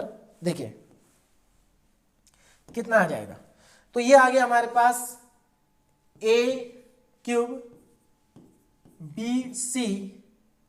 देखो यहां पर 3 गामा लिखा है, 3 गामा का मतलब 2 फैक्टोरियल है ना, 3 गामा का मतलब 2 फैक्टोरियल और 2 का मतलब होता है 2, तो 2 इंटू 1। नीचे लिखा है 3 और 1 4 5 6, यानी कि गामा 6, और गामा 6 की वैल्यू होती है 5 फैक्टोरियल। तो ये आ जाएगा हमारे पास A cube B C into 2 upon 5 factorial, और 5 फैक्टोरियल का मतलब है 5 इंटू 4 इंटू 3 इंटू 2 इंटू 1। 2 से 2 कट गया, तो देखो कितना आ गया हमारे पास, तो वॉल्यूम आ गया हमारे पास A cube B C upon 5 4 20 60 आ गया। कितना आ गया, 60। तो ये हमारा फाइनली इस क्वेश्चन का भी आंसर आ गया, ए क्यूब बी सी अपॉन 60, ए क्यूब बी सी अपॉन 60। तो ये हमारा इस क्वेश्चन का आंसर है ना। तो इजी क्वेश्चन था। तो देखो मैंने यहाँ पर आपको 4 क्वेश्चन करा दिए है ना, और लगभग हर टाइप का क्वेश्चन यहाँ पर कवर हो गया। अगर आपको ये चारों समझ में आ गए हैं तो आप डिरिचलेट इंटीग्रल का कोई भी क्वेश्चन सॉल्व कर सकते हैं। तो यहाँ पर हमारा ये डिरिचलेट इंटीग्रल वाला पार्ट कंप्लीट हो गया। अब यहाँ पर डिरिचलेट इंटीग्रल के कुछ क्वेश्चन आपके लिए प्रैक्टिस क्वेश्चन है। देखिए यहाँ पर क्या, apply Dirichlet integral to find the volume of octant of the sphere. ये एक स्फीयर की इक्वेशन है, इस स्फीयर का आपको एक पॉजिटिव ऑक्टेंट का वॉल्यूम निकालना है, मतलब डिरिचलेट इंटीग्रल लगाना है। तो देखिए अगर ऐसा मत सोचना कि ऐसा क्वेश्चन तो मैंने कोई कराया नहीं है। देखो यहाँ पर मैंने क्या कहा, ऐसा क्वेश्चन एज इट इज हम कर चुके हैं। देखो जरा x square Y square Z square है, इसको आप कैसे लिखेंगे, जरा जल्दी से देखें, करा नहीं रहा हूं, केवल एक बात ध्यान दीजिए। एक्स स्क्वायर, देखो 25 को नीचे ले आओ, X square upon 25 plus Y square upon 25 plus Z square upon 25 और लेस देन इक्वल टू 1 लिख सकते हैं। ऐसा क्यों किया, क्योंकि आपको उधर 1 करना पड़ेगा, पहले उधर क्या करना पड़ेगा आपको 1, और फिर इसको आप क्या लिख सकते हैं, एक्स स्क्वायर अपॉन, आप चाहे तो इसको ऐसा भी लिख सकते हैं, वाई स्क्वायर अपॉन 5 स्क्वायर और Z square upon 5 square less than equal to 1। ठीक है, ये कंडीशन है। अब अगर आप ध्यान दो, देखो अगर आप ध्यान दो तो ये ऐसा क्वेश्चन बिल्कुल एज इट इज क्वेश्चन हम कर चुके हैं। कहां गया, ये रहा, यही तो है। देखो जरा वहां पर, यहां पर ए square B square C square, वहां 5 स्क्वायर है, 5 स्क्वायर 5 स्क्वायर, यानी कि एबीसी की वैल्यू वहां 5 है। तो अगर आप इसमें एबीसी की वैल्यू 5 है, अगर आप इसी क्वेश्चन में एबीसी की जगह 5 रख देंगे ना, कहाँ गया, ये रहा, एबीसी की जगह 5 रख दो, तो 5 इंटू 5 इंटू 5 125। इसका आंसर जो क्वेश्चन मैंने आपको दिया अभी प्रैक्टिस में, उसका आंसर 125 पाई अपॉन 6 ही आएगा। यानी कि एज इट इज, मतलब बिल्कुल उसी के जैसा क्वेश्चन है। अगर आप देखें, देखने में अलग लग रहा है लेकिन एज इट इज क्वेश्चन वही है। ये बल्कि और आसान हो जाएगा क्योंकि यहां पर आपको एबीसी की वैल्यू पता है 5 है। ठीक है, तो ये प्रैक्टिस क्वेश्चन है, आप कर लेना। ये भी प्रैक्टिस क्वेश्चन है। देखो, find the mass of the solid. देखिए यहां पर इक्वेशन थोड़ा सा अलग लग रही है देखने में, लेकिन कुछ भी अलग नहीं है। आप क्या करेंगे, इसको, ये वाला जो पार्ट है इसको u मान लेंगे, इस वाले पार्ट को v मान लेंगे और इस वाले पार्ट को w मान लेंगे। उसके बाद यहां से x निकालेंगे, p उधर जाएगा तो पावर 1/p हो जाएगा। x निकालेंगे, y निकालेंगे, z निकालेंगे, तीनों निकाल लेंगे। फिर उसका डिफरेंशिएशन करेंगे और डिरिचलेट इंटीग्रल में पुट कर देंगे और फॉर्मूला लगा के फाइनली आपका आंसर भी आ जाएगा। तो आंसर देखने में केवल बड़े बड़े आएंगे, क्वेश्चन बहुत छोटा है ये। ठीक है ना, तो आप प्रैक्टिस करिए, नहीं प्रैक्टिस होगा, नहीं अगर आपसे होता है तो बाद में मैं इसको आपको इसका सॉल्यूशन प्रोवाइड करा दूंगा रिवीजन के टाइम पे। ठीक है, अगला क्वेश्चन देखिए, प्रैक्टिस क्वेश्चन 3। अब यहां पर देखो, ध्यान देना, यहां पर X square Y square Z square less than equal to 1। तो यहां पर आपको क्या करना होगा, पहले तो एक्स स्क्वायर को u, वाई स्क्वायर को v, जेड स्क्वायर को w मान लेंगे, तो डिरिचलेट इंटीग्रल की फॉर्मेट बन जाएगा। दूसरा, यहां पर इंटीग्रल आपको गिवन है, आपको अपने आप नहीं कुछ करना है, इसमें वैल्यू पुट करनी है, इसमें वैल्यू सब्स्टिट्यूट करनी है, आपको ध्यान रखना इसमें। और ये देखो, देखने में थोड़ा सा बड़ा लग रहा है, बड़ा होगा भी ये, ठीक है ना, थोड़ा सा बड़ा जरूर होगा लेकिन बहुत आसान होगा। देखिए कैसे, आप इस इंटीग्रल को 3 पार्ट में ब्रेक कर देंगे। कितने पार्ट में, 3 पार्ट में। ऐसे देखिए जरा ध्यान से, इसको आप 3 पार्ट में ब्रेक कर देंगे ऐसे करके, ax square dx dy and dz plus triple integral by square dx dz dy और dz। देखिए थोड़ा सा क्वेश्चन लॉन्ग होगा लेकिन बहुत सिंपल होगा, cz स्क्वायर dx dy और dz। आप इसको इस फॉर्मेट में कन्वर्ट कर देंगे। अब यहां पर बस देखिए यहां पर क्या है, जो काम आप एक बार कर रहे थे वही काम आपको 3 बार करना पड़ेगा। अब 3 बार करने का मतलब ये नहीं कि सब्स्टिट्यूशन भी 3 बार करना पड़ेगा, सब्स्टिट्यूशन तो आप एक ही बार कर लीजिए और एक ही बार सब्स्टिट्यूशन करने के बाद सम में पुट कर दीजिए। देखो इसके जैसा क्वेश्चन एज इट इज मैं करा चुका हूं, कौन सा, देखो जरा ध्यान से, इसके जैसा कौन सा क्वेश्चन किया हमने, ये रहा एक्स स्क्वायर। बस यहां पर ये एक बार है, वहां पर यही चीज 3 बार रिपीट हो रही है और कुछ अंतर नहीं है, एज इट इज क्वेश्चन है, बिल्कुल एज इट इज, बस 3 बार हो रहा है। देखो वहां एक्स स्क्वायर था, यहाँ ए तो कांस्टेंट है, वैसे ही बाहर आ जाएगा, इससे कोई फर्क पड़ नहीं रहा। तो X square D X D Y D X, ये बी बाहर आ जाएगा, वाई स्क्वायर डीएक्स डीवाई। तो एज इट इज क्वेश्चन है, बस 3 बार आपको यहाँ पर अप्लाई करना है। ठीक है, चलिए, तो यहाँ पर ये डिरिचलेट इंटीग्रल के क्वेश्चन मैंने आपको कंप्लीट करा दिए हैं। अब यहाँ पर आगे देखिए, जो हमारा नेक्स्ट टॉपिक है that is Liouville's extension of Dirichlet theorem. मतलब डिरिचलेट थ्योरम का ल्यूविल्स एक्सटेंशन हमें पढ़ना है। क्या होता है इसमें, जरा ध्यान दें। देखिए Liouville's extension of Dirichlet theorem, जरा ध्यान से देखें क्या है। If X Y Z are all positive, अगर एक्स वाई जेड तीनों के तीनों पॉजिटिव है, सच दैट, देखिए सच दैट h1, यहां जो x plus Y plus Z की वैल्यू है ना, वो h1 से h2 के बीच में है, h1 से h2 के बीच में है, जरा ध्यान देना, h1 से h2 के बीच में है ना। और यहां पर जो ये x plus Y plus Z है ना, इसको हम मानेंगे u, क्या मान लेंगे इसको, u मानेंगे इसको, ध्यान रखना, हम इसको u एज्यूम करेंगे, बीच वाले पार्ट को क्या एज्यूम करेंगे, u एज्यूम करेंगे हम। चलिए, तो देखिए क्या है, then the triple integral F x plus Y plus Z, x की पावर l माइनस 1, वाई की पावर m माइनस 1, जेड की power n minus 1, dx dy dz। तो इसको हम कहते हैं, ठीक है ना, ल्यूविल्स एक्सटेंशन ऑफ डिरिचलेट इंटीग्रल। देखो डिरिचलेट थ्योरम में और इसमें क्या अंतर है, जरा ध्यान से समझना दोनों का डिफरेंस। देखो ये वाला पार्ट अगर आप ध्यान से देखें तो ये पार्ट तो वहां पर भी आ रहा था भाई, ये पार्ट तो डिरिचलेट इंटीग्रल में भी था ना, और केवल इतना ही पार्ट था। यहां पर अगर आप ध्यान से देखें तो ये पार्ट एक्स्ट्रा है, ये पार्ट क्या है, एक्स्ट्रा है। और एक्चुअल में ये है क्या, ये एक फंक्शन है किसका, x plus Y plus Z का, x plus Y plus Z का। और x plus Y plus Z को हम पुट करेंगे u, यानी कि ये एक तरह से u का फंक्शन है। तो देखिए अगर किसी भी क्वेश्चन में यहां पर ट्रिपल इंटीग्रल में अगर आपको कोई x plus Y plus Z का फंक्शन दिया है तो उस फंक्शन को देखते ही आप समझ जाइएगा कि हमें डिरिचलेट थ्योरम नहीं लगानी है, डिरिचलेट थ्योरम का एक्सटेंशन लगाना है। ठीक है ना। तो देखिए जरा यहां पर इस एक्सटेंशन का फॉर्मूला क्या होगा। तो देखिए कुछ पार्ट तो डिरिचलेट इंटीग्रल का ही होगा। देखिए कैसे, ध्यान देना जरा। फॉर्मूला देखें क्या होगा, गामा एल से ही शुरू करते हैं। गामा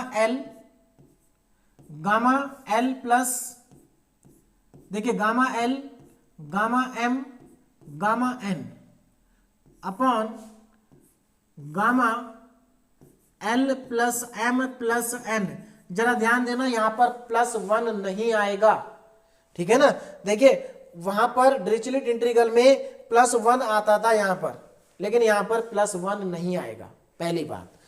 और आगे देखो, अब इतना ही नहीं है, फॉर्मूला भी आगे भी है। देखिए क्या है आगे, अब यहां पर आप सिंगल इंटीग्रेशन लगाएंगे, सिंगल इंटीग्रेशन, और इसकी जो लिमिट लगाएंगे आप वो h1 से लेकर के h2 तक होगी। और h1 और h2 क्या है, h1 h2 ये x plus Y plus Z की वैल्यू किन दो चीज के बीच में है, वही h1 h2 है। तो x plus Y plus Z h1 से h2 के बीच में है, वही इसकी लिमिट बन जाएगी।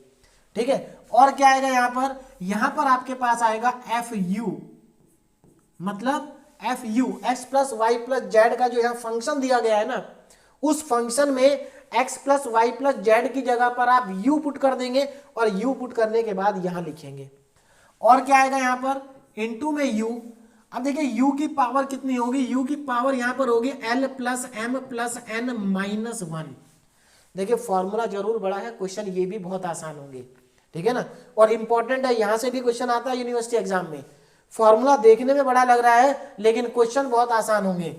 इनटू में du, तो ये हमारा ये है लिवलिन एक्सटेंशन ऑफ डिरिचलेट थ्योरम।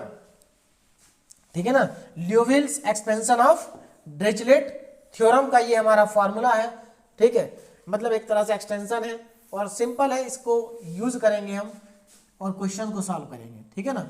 चलिए तो हम देखिए इस फॉर्मूले के डिरिचलेट थ्योरम का जो ये हमारा एक्सटेंशन है, इसके जितने भी क्वेश्चन होंगे उसको हम इस फॉर्मेट में कन्वर्ट करने की कोशिश करेंगे, है ना। इस फॉर्मेट में कन्वर्ट करेंगे और जब ये फॉर्मेट में कन्वर्ट हो जाएगा तो ये फॉर्मूला लगा के आंसर को कैलकुलेट कर लेंगे, है ना, आंसर को कैलकुलेट कर लेंगे। तो चलिए क्वेश्चन ही करते हैं, डायरेक्ट क्वेश्चन से समझ में आएगा कि एक्चुअल में हमें करना क्या है। देखिए तो यहां पर हमारे पास पहला क्वेश्चन आ गया, इवेल्युएट ट्रिपल इंटीग्रल e की power x plus Y plus z dx dy dz taken over the positive octant.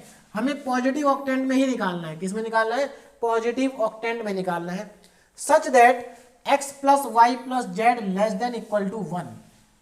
तो यहां पर देखो x plus Y plus Z की जो वैल्यू है वो लेस देन इक्वल टू 1 है और बात हो रही है पॉजिटिव ऑक्टेंट की। इसका मतलब ये हुआ पॉजिटिव ऑक्टेंट में x y z की जो वैल्यू होगी वो 0 या 0 से बड़ी ही होगी, 0 से छोटी तो नहीं हो सकती, है ना। इसका मतलब ये हुआ कि इन तीनों का सम अगर 1 से छोटा है तो 100% 0 के इक्वल होगा या 0 से बड़ा होगा। ठीक है ना, 0 के इक्वल होगा या 0 से बड़ा होगा। तो अब जरा ध्यान देंगे, यहां पर बात हो रही है पॉजिटिव ऑक्टेंट की। तो देखिए 4 positive octant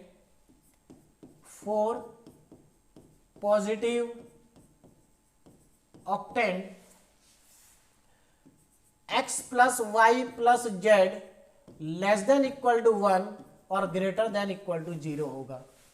less than equal to 1 और greater than less than equal to 1 और ग्रेटर देन इक्वल टू क्या होगा, 0 होगा। अब जरा यहां पर ध्यान दें, आगे देखो अब क्या करना है। देखिए तो x plus Y plus Z less than equal to 1 है, ग्रेटर देन इक्वल टू 0 है और हमें इस ट्रिपल इंटीग्रल को इवेल्युएट करना है with the help of Liouville extension of Dirichlet integral. कैसे पता चला कि यहां पर Liouville extension of Dirichlet integral ही लगेगा, तो आप जरा ध्यान दें इस फंक्शन को। ये क्या लिखा है, ये एक्चुअल में f x plus Y plus Z ही तो लिखा है, e की power x plus Y plus Z. जरा ध्यान से देखो, देखो अगर किसी भी फंक्शन में x plus Y plus Z आ रहा है तो इसका मतलब क्या है, इसका मतलब ये है कि वो जो क्वेश्चन होना है वो क्वेश्चन कैसे होगा, Liouville extension of Dirichlet integral से ही होगा, ठीक है ना। क्यों, देखिए ऐसा क्यों है, क्योंकि आपको मालूम है जब हम fx लिखते हैं तो इधर x आता है, ये fx का फंक्शन ऐसे लिखा जाता है ना, तो x plus Y plus Z का फंक्शन, तो हमें पता चल गया कि ये जो e की power x plus Y plus z दिया है ये एक्चुअल में fx plus Y plus Z है। चलिए, तो हमें क्वेश्चन की तो पहचान हो गई कि हमें इसमें क्या करना है, डिरिचलेट इंटीग्रल का एक्सटेंशन लगाना है, ठीक है। अब इसको कैसे अप्लाई करेंगे जरा उस पर ध्यान देते हैं।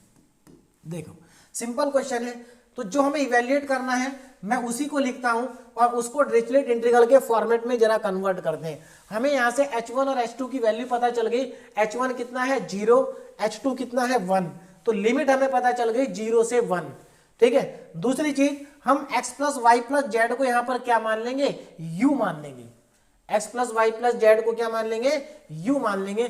तो मैं इसको ऐसा भी लिख सकता हूं कि u की value less than equal to 1 और ग्रेटर देन इक्वल टू क्या होगी, 0 होगी। चलिए, अब मैं इस इंटीग्रल को लिखने जा रहा हूं, जरा ध्यान से देखें क्या है integral, triple integral, triple integral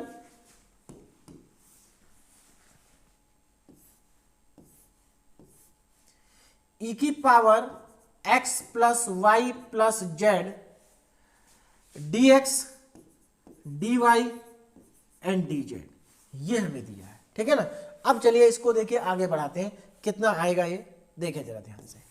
देखो e की power x plus Y plus z यहां पर आ गया, dx dy और dz भी हमारे पास आ गया। अब क्या करेंगे, कैसे इसको सॉल्व करेंगे जरा ध्यान से देखें। सबसे पहले हमें जो यहां पर फॉर्मूला दिया है उसमें f x plus Y plus Z x की पावर ये बनाना पड़ेगा हमें, ये इसको बनाते हैं, ध्यान दीजिए जरा कैसे बनेगा। देखो तो यहां पर आप ध्यान दीजिए, देखो हाँ यहां पर हमारे पास एक्स वाई जेड नहीं है। दूसरी चीज, यहां पर हमें यूवी डब्ल्यू को पुट करने की जरूरत नहीं पड़ेगी, देखिए यूवी डब्ल्यू को पुट करने की जरूरत नहीं पड़ेगी, यूवी डब्ल्यू को तभी पुट करेंगे जब x square Y square Z square ये टर्म्स आ रही हो। तो यहां पर तो स्टैंडर्ड कंडीशन है, तो यूवी को पुट नहीं करना है। तो देखो सिंपली मैं इसको कैसे कन्वर्ट करूंगा, ट्रिपल इंटीग्रल ई की power x plus Y plus z, यहां पर एक्स नहीं है तो एक्स को लिख देते हैं पावर 1 माइनस 1, वाई की पावर 1 माइनस 1, जेड की power 1 minus 1, dx dy and dz, ये हमने यहां पर लिख दिया। चलिए अब देखें यहां पर अगला स्टेप क्या आएगा। देखो क्या ये स्टैंडर्ड फॉर्म में कन्वर्ट हो गया, देखो triple integral F X Y Z आ गया, एफ एक्स वाई जेड पहले से इसमें दिया ही है। देखो ये एफ एक्स वाई जेड है, ध्यान देना ये एफ एक्स वाई जेड है, एक्स की पावर एल माइनस 1, वाई की पावर एल माइनस 1, जेड की पावर एल माइनस 1, ये भी हमारे पास आ ही चुका है, dx dy dz भी आ चुका है, यानी कि ये एक्सटेंशन हमारा स्टैंडर्ड फॉर्म में आ गया। अब हम फॉर्मूला अप्लाई कर सकते हैं। तो अगर मैं यहां पर फॉर्मूला अप्लाई करूं तो देखिए जरा कितना आएगा, इक्वल टू में, अब मैं यहां पर फॉर्मूला अप्लाई कर रहा हूं, जरा ध्यान से देखना, ये रहा हमारा formula gamma l M N.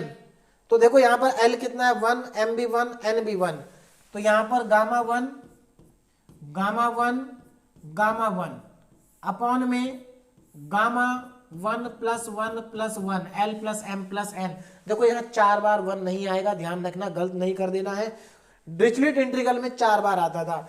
अब यहाँ पर इंटीग्रेशन हमारा होगा 0 से 1 तक, 0 से 1 तक लिमिट हमें पता चल गई, h1 से h2 क्या है 0 से 1, और यहां पर एफ यू आता है, और एफ यू जरा ध्यान से देखें क्या है, यू क्या है x plus Y plus z, तो एफ यू कितना हो जाएगा, एफ यू का जरा ध्यान दें, एफ यू हो जाएगा ई की power you.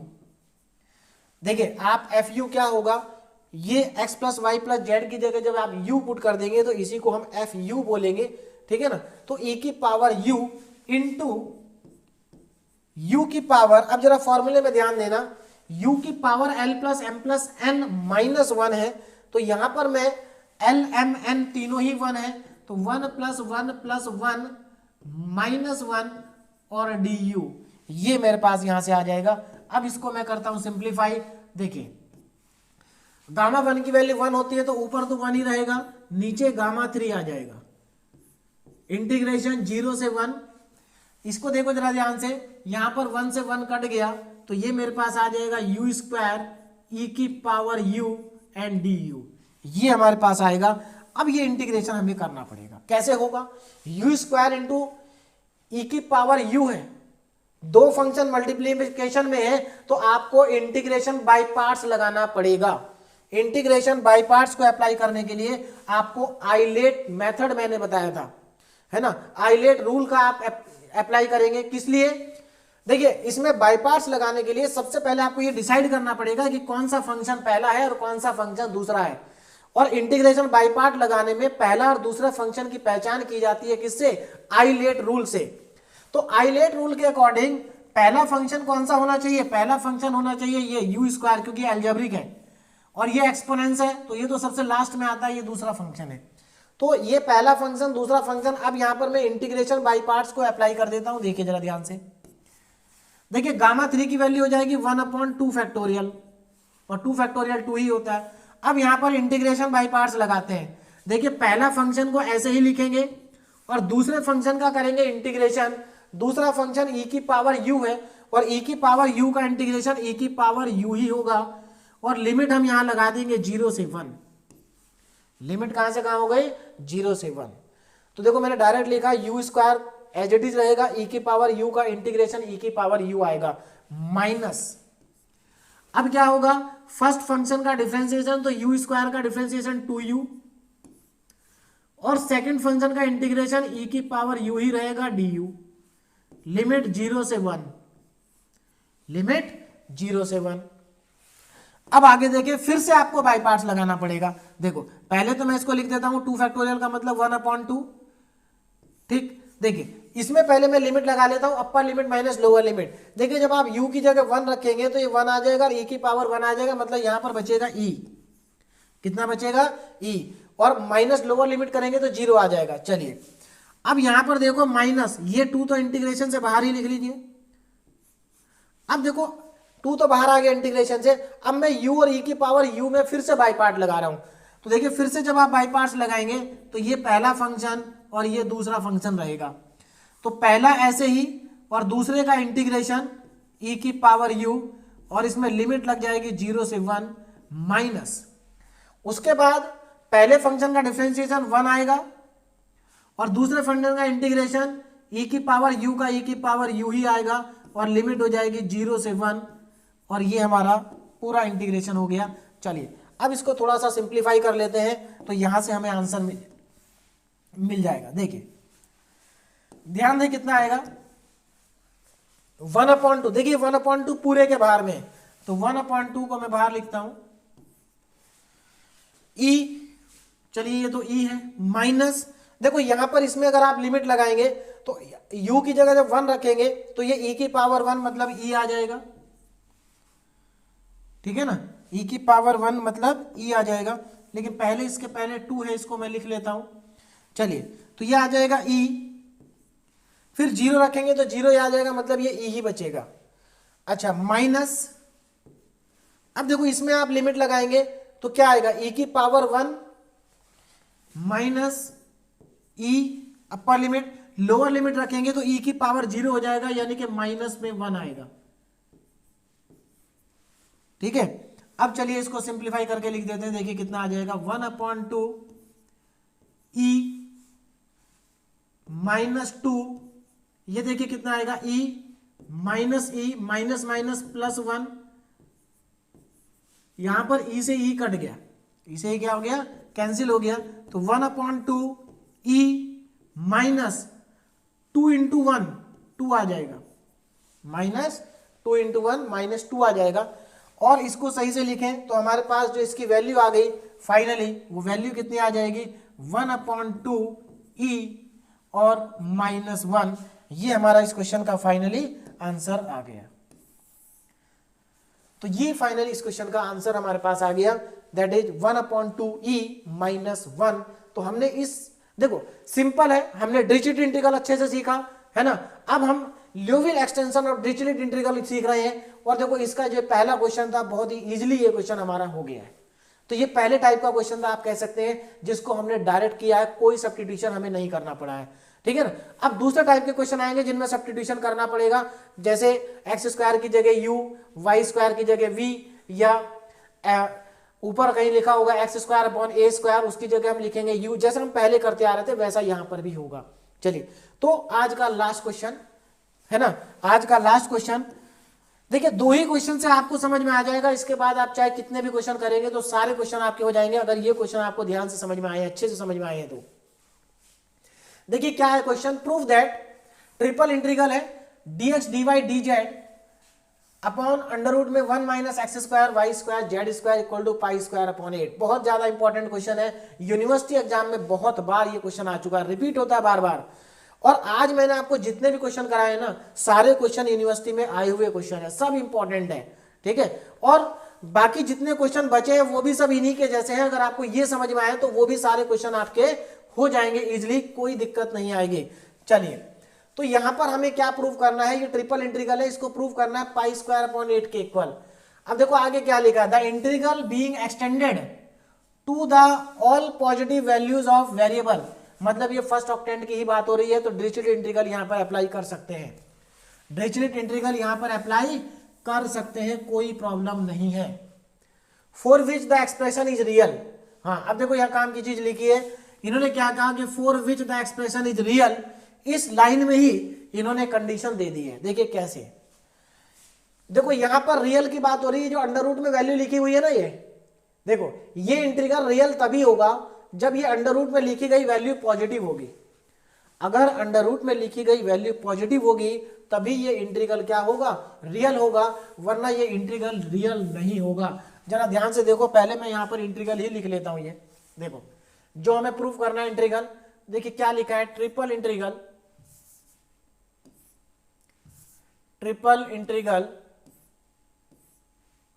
dx dy and dz upon under root में 1 माइनस, देखो जरा इसको ध्यान से देखो, 1 minus x square minus y square minus z square is equal to pi square upon 8, ऐसा हमें प्रूव करना है।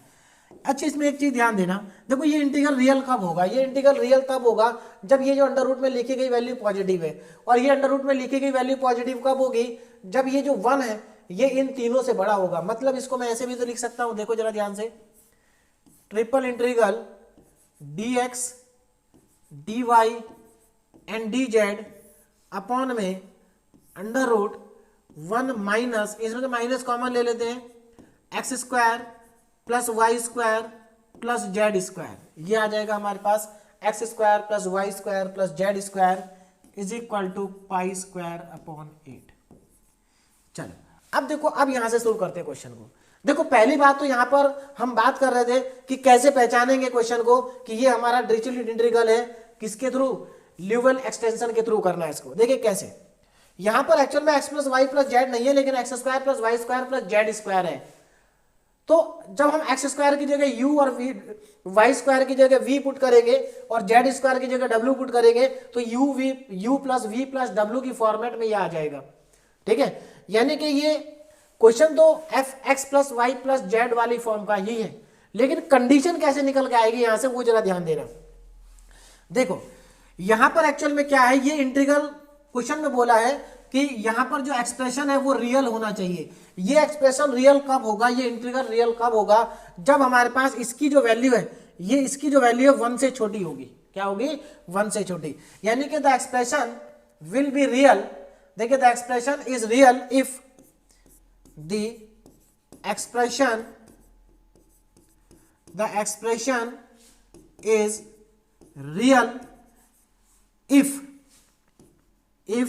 देखिए ये एक्सप्रेशन रियल होगा कब होगा, जरा ध्यान देना, if x square plus Y square plus Z square, x square plus Y square plus Z square, अगर ये value less than equal to 1 होगी तभी ये क्या होगा, रियल होगा, और ग्रेटर देन इक्वल टू 0, है ना, क्योंकि पॉजिटिव वैल्यू है तो ग्रेटर देन 0 होगी और लेस देन 1। तो देखो कंडीशन पता चल गई। क्या कंडीशन है कि X square plus Y square plus Z square की value less than equal to 1 और ग्रेटर देन इक्वल टू 0 होना चाहिए, तभी ये इंटीग्रल क्या होगा, रियल होगा। ठीक है ना, रियल होगा। अब यहां पर पहले इसको स्टैंडर्ड फॉर्म में कन्वर्ट करते हैं। स्टैंडर्ड फॉर्म में कन्वर्ट करने के लिए क्या करना है, जरा ध्यान देना इधर। देखो ये फिर से वही प्रॉब्लम आ गई कि X square Y square Z square आ रहा, तो यहां पर हमें फिर से पुट करना पड़ेगा जैसे हम डिरिचलेट इंटीग्रल में करते थे। देखो ज्यादा अंतर नहीं है डिरिचलेट में, इसमें put X square equal to U, है ना, Y square is equal to V और Z square is equal to W. Z square को मैंने पुट कर दिया डब्ल्यू। अब यहां पर जरा ध्यान देना, तो एक्स की वैल्यू कितनी आ गई, अंडर रूट यू, वाई की वैल्यू कितनी आ गई, अंडर रूट वी, और जेड की वैल्यू कितनी आ गई, अंडर रूट में डब्ल्यू। फिर यहां से हम dx निकालेंगे, तो dx कितना आ जाएगा, du upon 2 root u. Root u का 1 अपॉन 2 रूट यू होगा, फिर du भी आएगा। dy कितना होगा, dv अपॉन 2 रूट वी, और dz कितना होगा, dw अपॉन 2 रूट w। ये वैल्यूज मेरे पास आ जाएंगी। ठीक है, सच दैट कंडीशन क्या बन जाएगी, सच दैट, देखिए कंडीशन सच दैट। अब देखो ये जो कंडीशन हमारी बन गई, अगर मैं इसकी जगह सब्स्टिट्यूट कर दूं यू वी डब्ल्यू, such that u plus we plus डब्ल्यू, u plus we plus W less than equal to 1 and greater than equal to 0, less than equal to 1 greater than equal to 0। अब आप देख सकते हैं ये स्टैंडर्ड फॉर्मेट में, हमारी कंडीशन स्टैंडर्ड फॉर्मेट में चली गई है। अब ये जो इंटीग्रल है इसको भी कन्वर्ट कर देते हैं। देखिए तो अब जो इंटीग्रल हमारे पास आएगा वो क्या होगा, देखिए triple integral dx dy dz, dx की जगह पुट करना है क्या, वो हमें दिखाई दे रहा है। ठीक है, देखो यहां पर dx dy dz की वैल्यू पुट करेंगे। यहां नीचे देखिए पहले क्या आएगा, यहां पर अगर आप ध्यान दें, इसमें ध्यान दें, x square Y square Z square की जगह क्या आ जाएगा, u प्लस वी प्लस डब्ल्यू। तो यहां पर हमारे पास आएगा 1 अपॉन अंडर रूट में 1 minus U plus we plus W, U plus we plus W आ जाएगा। और dx dy dz की वैल्यू भी पुट कर देते हैं, जरा देखो कितनी आएगी। dx की वैल्यू 1 अपॉन 2 रूट यू, यानी कि du अपॉन 2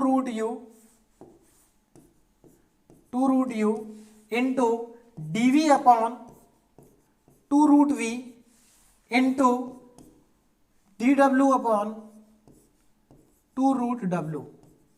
ये हमारे पास आ जाएगा dx dy dz की वैल्यू। अब इसको बस हमें सिंप्लीफाई करना है और कुछ नहीं। ठीक है ना, इसको सिंप्लीफाई करेंगे तो हमारे पास इजीली यहां से इसका सॉल्यूशन भी हमें मिल जाएगा।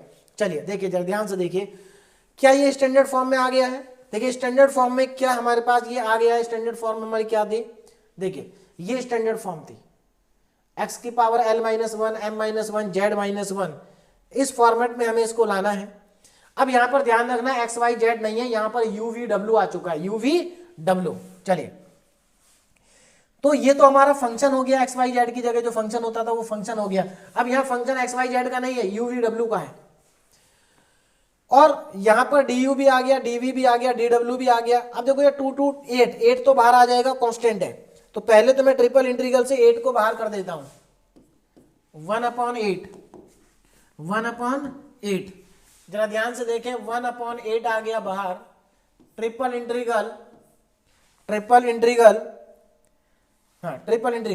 चलिए अब यहां पर d U D v d डब्ल्यू भी है हमारे पास, लेकिन उससे पहले देखो ये जो रूट यू है जब ऊपर जाएगा तो इसकी पावर यू की पावर -1/2 हो जाएगी। जब ये रूट वी ऊपर जाएगा तो इसकी पावर -1/2, क्योंकि नीचे सबकी पावर +1/2 है तो ऊपर जाके सबकी पावर -1/2 हो जाएगी। तो यानी कि u की पावर -1/2, v की पावर -1/2, w की पावर -1/2 और डिवाइड में आ जाएगा अंडर रूट में 1 minus u plus we plus डब्ल्यू, u प्लस वी प्लस डब्ल्यू, ये लीजिए u प्लस वी प्लस डब्ल्यू, और डी यू डी वी और डी डब्ल्यू। D U D we and D डब्ल्यू, d U D we and D डब्ल्यू। अब जरा देखो क्या कन्वर्जन हो गया है। देखिए कन्वर्जन तो हो गया, लेकिन अभी L-1 M-1 N-1 लिखना बाकी रह गया है, तो उसको भी लिख ही देते हैं जल्दी से। देखिए तो 1/8 ट्रिपल इंटीग्रल, हाँ इसको क्या लिखूं मैं, देखिए -1/2 कब आएगा, L-1 बनाना है, L-1 बनाना है, तो 1/2 में से -1 कर दो तो -1/2 ही बचता है। तो यानी कि मुझे यहां पर क्या करना पड़ेगा, 1/2 में से माइनस करना पड़ेगा 1 को, फिर v थोड़ा नीचे लिखता हूं, देखिए 1/8, देखिए u की पावर 1/2 में से -1 कर दो, फिर v की पावर 1/2 में से -1 कर दो, फिर w की पावर 1/2 में से -1 कर दीजिए, अपॉन में अंडर रूट में 1 minus u plus v plus w आ जाएगा, और यहां D U D we and D W आ जाएगा। अब आप ध्यान से देख सकते हैं, बिल्कुल एकदम जो हमारी डिरिचलेट इंटीग्रल की ल्यूविल एक्सटेंशन की स्टैंडर्ड फॉर्म है उसमें हमारा इंटीग्रल जा चुका है। देखो ये एफ एक्स वाई जेड की जगह क्या लिखा है, वहां पर यू वी डब्ल्यू का फंक्शन लिखा है डिनोमिनेटर में, ये भी हमने लिख दिया और यहां भी हमने लिख दिया। देखिए वेरिएबल चेंज है, वहां यू वी डब्ल्यू है, यहां एक्स वाई जेड है। अब मैं यहां पर फॉर्मूला लगा सकता हूं, तो चलिए फॉर्मूला लगाते हैं, जरा ध्यान देना। 1/8 तो बाहर है, अंदर क्या आ जाएगा, गामा 1/2, देखिए LMN gamma 1/2 gamma 1/2 divided by gamma के अंदर 1/2 प्लस 1/2 प्लस 1/2 LMN, फिर इंटीग्रल का साइन लगेगा। इंटीग्रल कहां से कहां तक वेरी कर रहा है, इंटीग्रल हमारा वेरी कर रहा है 0 से 1, तो लिमिट हमारी हो गई 0 से 1। चलिए 0 से 1। अब यहां पर आता है एफ यू, अब थोड़ा सा ध्यान देना जरा, है ना। देखिए हम u लेते थे x plus Y plus Z की जगह पर, अब यहां पर तो u प्लस वी प्लस डब्ल्यू है, तो अब u क्या ले, है ना। तो देखो दो तरीके हैं, या तो आप u प्लस वी प्लस डब्ल्यू को u लिख दीजिए, कोई प्रॉब्लम नहीं है, आंसर पे कोई फर्क नहीं पड़ेगा, या फिर दूसरा तरीका ये है कि कोई और वेरिएबल मान लीजिए, भाई u की जगह h मान लीजिए, है ना, u की जगह h मान लीजिए, या फिर u प्लस वी प्लस डब्ल्यू की जगह u ही लिख दीजिए, आपकी मर्जी है, जो आप करना चाहें, दोनों तरीके से हो सकता है। तो 0 से 1 लिमिट होगी हमारे पास, यहां पर एफ यू आता था, तो इस बार एफ यू की जगह पर आप चाहें तो क्या लिख सकते हैं, देखिए एफ यू की जगह पर आप चाहें तो एफ एच लिख सकते हैं। चलिए मैं एफ एच लिख देता हूं, u भी लिख सकते हैं, कोई दिक्कत नहीं है। इनटू में u की पावर होती थी, तो यहां पर हम h की पावर कर देते हैं भाई। h की पावर कितनी होगी, l plus m plus n minus 1, यानी कि 1/2 प्लस 1/2 प्लस 1/2 माइनस 1, और du होता था, du की जगह h लिख दिया। देखिए मैंने क्या किया, u की जगह पर h लिख दिया। क्यों लिख दिया, क्योंकि कंफ्यूजन ना हो आपको कि sir u plus we plus डब्ल्यू की जगह आपने u क्यों लिख दिया, u प्लस वी प्लस डब्ल्यू u कैसे हो सकता है, ठीक है। तो देखिए लिख देंगे तो कोई फर्क नहीं पड़ेगा, आंसर पे कोई चेंज नहीं आएगा, आंसर आपका करेक्ट ही होगा। लेकिन फिर भी आप चाहते हैं कि कंफ्यूजन ना हो, तो यहां पर कोई ऐसा जरूरी नहीं है कि u ही एक वेरिएबल है, हमारे पास दूसरे भी वेरिएबल हैं, तो हम h रख सकते हैं, कुछ और रख सकते हैं। चलिए अब इसको सिंप्लीफाई करते हैं, जरा देखिए कितना आएगा। 1/8 यहां पर बाहर है, देखिए गामा 1/2 गामा 1/2 गामा 1/2 की वैल्यू आप जानते हैं रूट पाई होता है, तो रूट पाई 3 बार आ जाएगा, root pi and root pi divided by 1/2 gamma में 3/2 आएगा, गामा में 3/2। यहां पर लिमिट हमारे पास 0 से 1। अब देखो एफ एच की वैल्यू कितनी होगी, एफ एच की वैल्यू, तो आप क्या करेंगे, u प्लस वी प्लस डब्ल्यू की जगह h रख देंगे। तो देखिए एफ एच की वैल्यू देखिए जरा क्या हो जाएगी, एफ एच की वैल्यू यहां पर हमारे पास आएगी 1/√में 1 माइनस h। क्यों, क्योंकि आप u प्लस वी प्लस डब्ल्यू की जगह h रख रहे हैं, तो ये 1 माइनस h हो जाएगा नीचे। तो यानी कि यहां पर हमारे पास एफ एच की जगह क्या आ जाएगा, 1/√में 1 माइनस h आएगा, और एच की पावर जरा कितनी हो जाएगी, देखो ये 3/2 हो जाएगा, 1/2 1/2 1/2 3/2, 3/2 में से -1 कर दीजिए तो ये 1/2 बचेगा। तो यहां पर h की पावर आ गई 1/2 एंड डी एच। चलिए और इसको आगे बढ़ाते हैं और इसको सिंप्लीफाई करते हैं, देखिए कितना आ जाएगा, ध्यान दें। तो इसको और आगे बढ़ाएं तो देखिए कितना आएगा, यहां पर 1/8 तो बाहर है हमारे पास, 1/8 बाहर है, अंदर देखो जरा ये √π 3 बार है, √π 3 बार है, डिवाइडेड बाय, देखिए गामा 3/2 क्या होता है, गामा 3/2 होता है आपका 1/2 इंटू √π। कैसे आया, देखिए मैं आपको पहले भी बहुत बार बता चुका हूं, रूट गामा 3/2 की वैल्यू होती है 1/2 इंटू गामा 1/2, तो ये 1/2 और गामा 1/2 होता है √π। तो यहां पर 1/2 √π आ गया, एक √π से एक √π कैंसिल हो जाएगा। चलिए अब आगे देखें, हाँ इसके बाहर क्या है, इंटीग्रेशन है 0 से 1। अब देखो इसको क्या लिख सकते हैं, जरा ध्यान से देखना, h की पावर 1/2, h की पावर 1/2, देखो इसको मैं क्या लिख सकता हूं, 1 माइनस एच की पावर, नीचे 1/2 रूट है ना, तो 1 माइनस एच की पावर 1/2, ऊपर जाके -1/2 एंड डी एच आ जाएगा, कितना आ जाएगा, डी एच।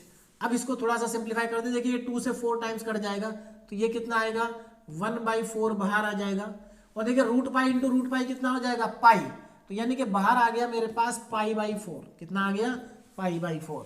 अब ये इंटीग्रल और बचा, अगर आप इस इंटीग्रल को ध्यान से देखें तो ये तो बीटा फंक्शन की डेफिनेशन लिखी हुई है भाई, बीटा फंक्शन हमारा यही तो होता था, x की पावर m-1 और 1 माइनस एक्स की पावर, देखिए ध्यान देना जरा, बीटा mn क्या होता था, बीटा mn हमारे पास होता था 0 से 1 x की पावर m-1 1 माइनस एक्स की पावर n-1 dx। तो अब अगर आप इसको कंपेयर करो तो ये बीटा फंक्शन लिखा हुआ है, यानी कि यहां पर m की वैल्यू और n की वैल्यू पता करनी है बस हमें। तो थोड़ा सा इसको मैं सही से लिख लेता हूं, देखो जरा 0 से 1, देखो h की पावर 1/2 आना चाहिए, कैसे आएगा h की पावर 1/2, मुझे m-1 की फॉर्म में लिखना है, तो मैं किस चीज में से -1 करूं कि मेरे को 1/2 बच जाए। देखो अगर आप 3/2 में से -1 करते हैं तो 1/2 बचेगा, यानी कि आप 1/2 की जगह 3/2 -1 लिख सकते हैं। लिख क्यों रहे हैं, लिख इसलिए रहे हैं क्योंकि मुझे x की पावर m-1 चाहिए बीटा फंक्शन बनाने के लिए। तो यहां पर मैं h की पावर 3/2 -1 लिखूंगा, उसके बाद 1 माइनस एच की पावर, देखो जरा वहां -1/2 लिखा है, तो मैं ऐसा क्या लिखूं कि -1/2 आ जाए, -1 करके, है ना।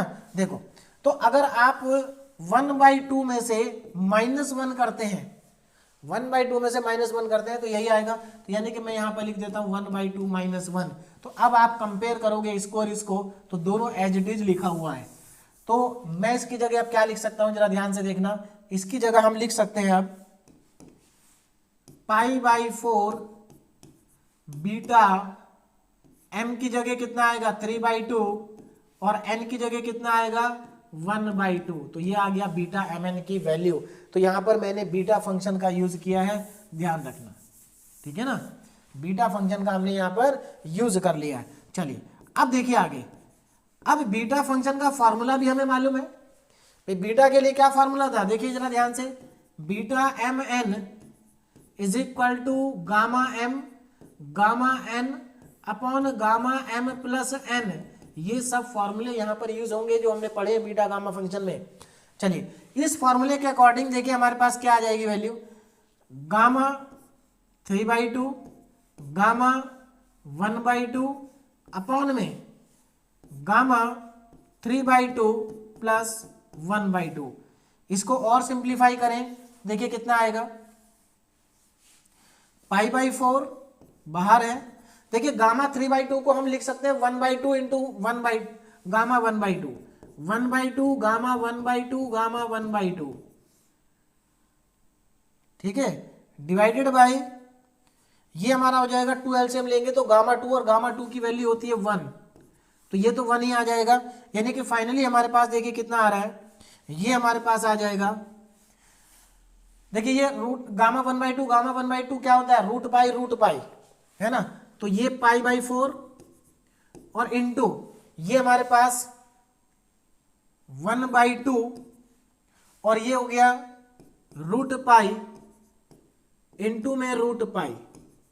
तो देखिए root pi into root pi, pi होता है यार, एक पाई ये रहा, पाई स्क्वायर हो गया और 4 2 जा 8, तो यानी कि हमारे पास क्या आ जाएगा, ये हमारे पास फाइनली आ जाएगा पाई स्क्वायर अपॉन 8, और मेरे ख्याल से यही हमें प्रूव भी करना था, यही हमारा RHS भी है, यही क्या हमारा RHS, ठीक है ना। तो ये किसके इक्वल आ गया, RHS के इक्वल आ गया, हेंस प्रूव्ड, हेंस प्रूव्ड। तो यही हमें प्रूव करना था। तो देखो मैंने आपको डिरिचलेट इंटीग्रल है ना, ल्योविल एक्सटेंशन, ल्योविल और एक्सटेंशन ऑफ डिरिचलेट इंटीग्रल, इन दोनों ही टॉपिक के क्वेश्चन आपको करा दिए हैं, ठीक है ना। अगर इतना आपको समझ में आ गया है तो और भी क्वेश्चन आज जब करेंगे तो कोई क्वेश्चन ऐसा नहीं होगा जो आपसे नहीं होगा, ठीक है ना। फिर भी अगर कहीं पर कोई प्रॉब्लम आती है तो उसका सॉल्यूशन भी मैं आपको प्रोवाइड करा दूंगा। तो ये देखिए बीटा गामा फंक्शन का आज का जो लेक्चर था सबसे इंपॉर्टेंट लेक्चर था, ठीक है ना, क्योंकि यहां से यूनिवर्सिटी में क्वेश्चन आता ही आता है और आसान है, सारे क्वेश्चन एक ही जैसे तो है, कहां कुछ ज्यादा वेरिएशन है। एक बार आप करने बैठेंगे, प्रैक्टिस अगर आपको हो जाएगी तो ये क्वेश्चन आपका गलत नहीं होगा और यूनिवर्सिटी एग्जाम में आना ही आना है। तो इंपॉर्टेंट टॉपिक आज हमारा कंप्लीट हुआ है। अब कल से हमारे वेक्टर कैलकुलस स्टार्ट हो जाएगा, वेक्टर कैलकुलस के लेक्चर हमारे आना स्टार्ट हो जाएंगे। ये जो हमारा बीटा गामा फंक्शन का टॉपिक था ये आज हमारा कंप्लीट हो गया है, ठीक है ना। देखिए इसके ऊपर बेस्ड आपके लिए प्रैक्टिस के लिए भी क्वेश्चन है, बिल्कुल एज इट इज वैसा ही है। देखो यहाँ पर a स्क्वायर आ गया, वहां पर 1 था, तो ज्यादा अंतर नहीं है, एज इट इज क्वेश्चन है, बिल्कुल जैसे अभी अभी किया वैसा ही आप करेंगे तो इजीली आपसे कंप्लीट हो जाएगा, ठीक। तो यहां पर हमारा बीटा गामा फंक्शन कंप्लीट हो गया। अब आपकी बारी है, आप इसको प्रैक्टिस करें अच्छे से, है ना, और एग्जाम के लिए बढ़िया से तैयारी करें, ठीक। Okay, thank you so much.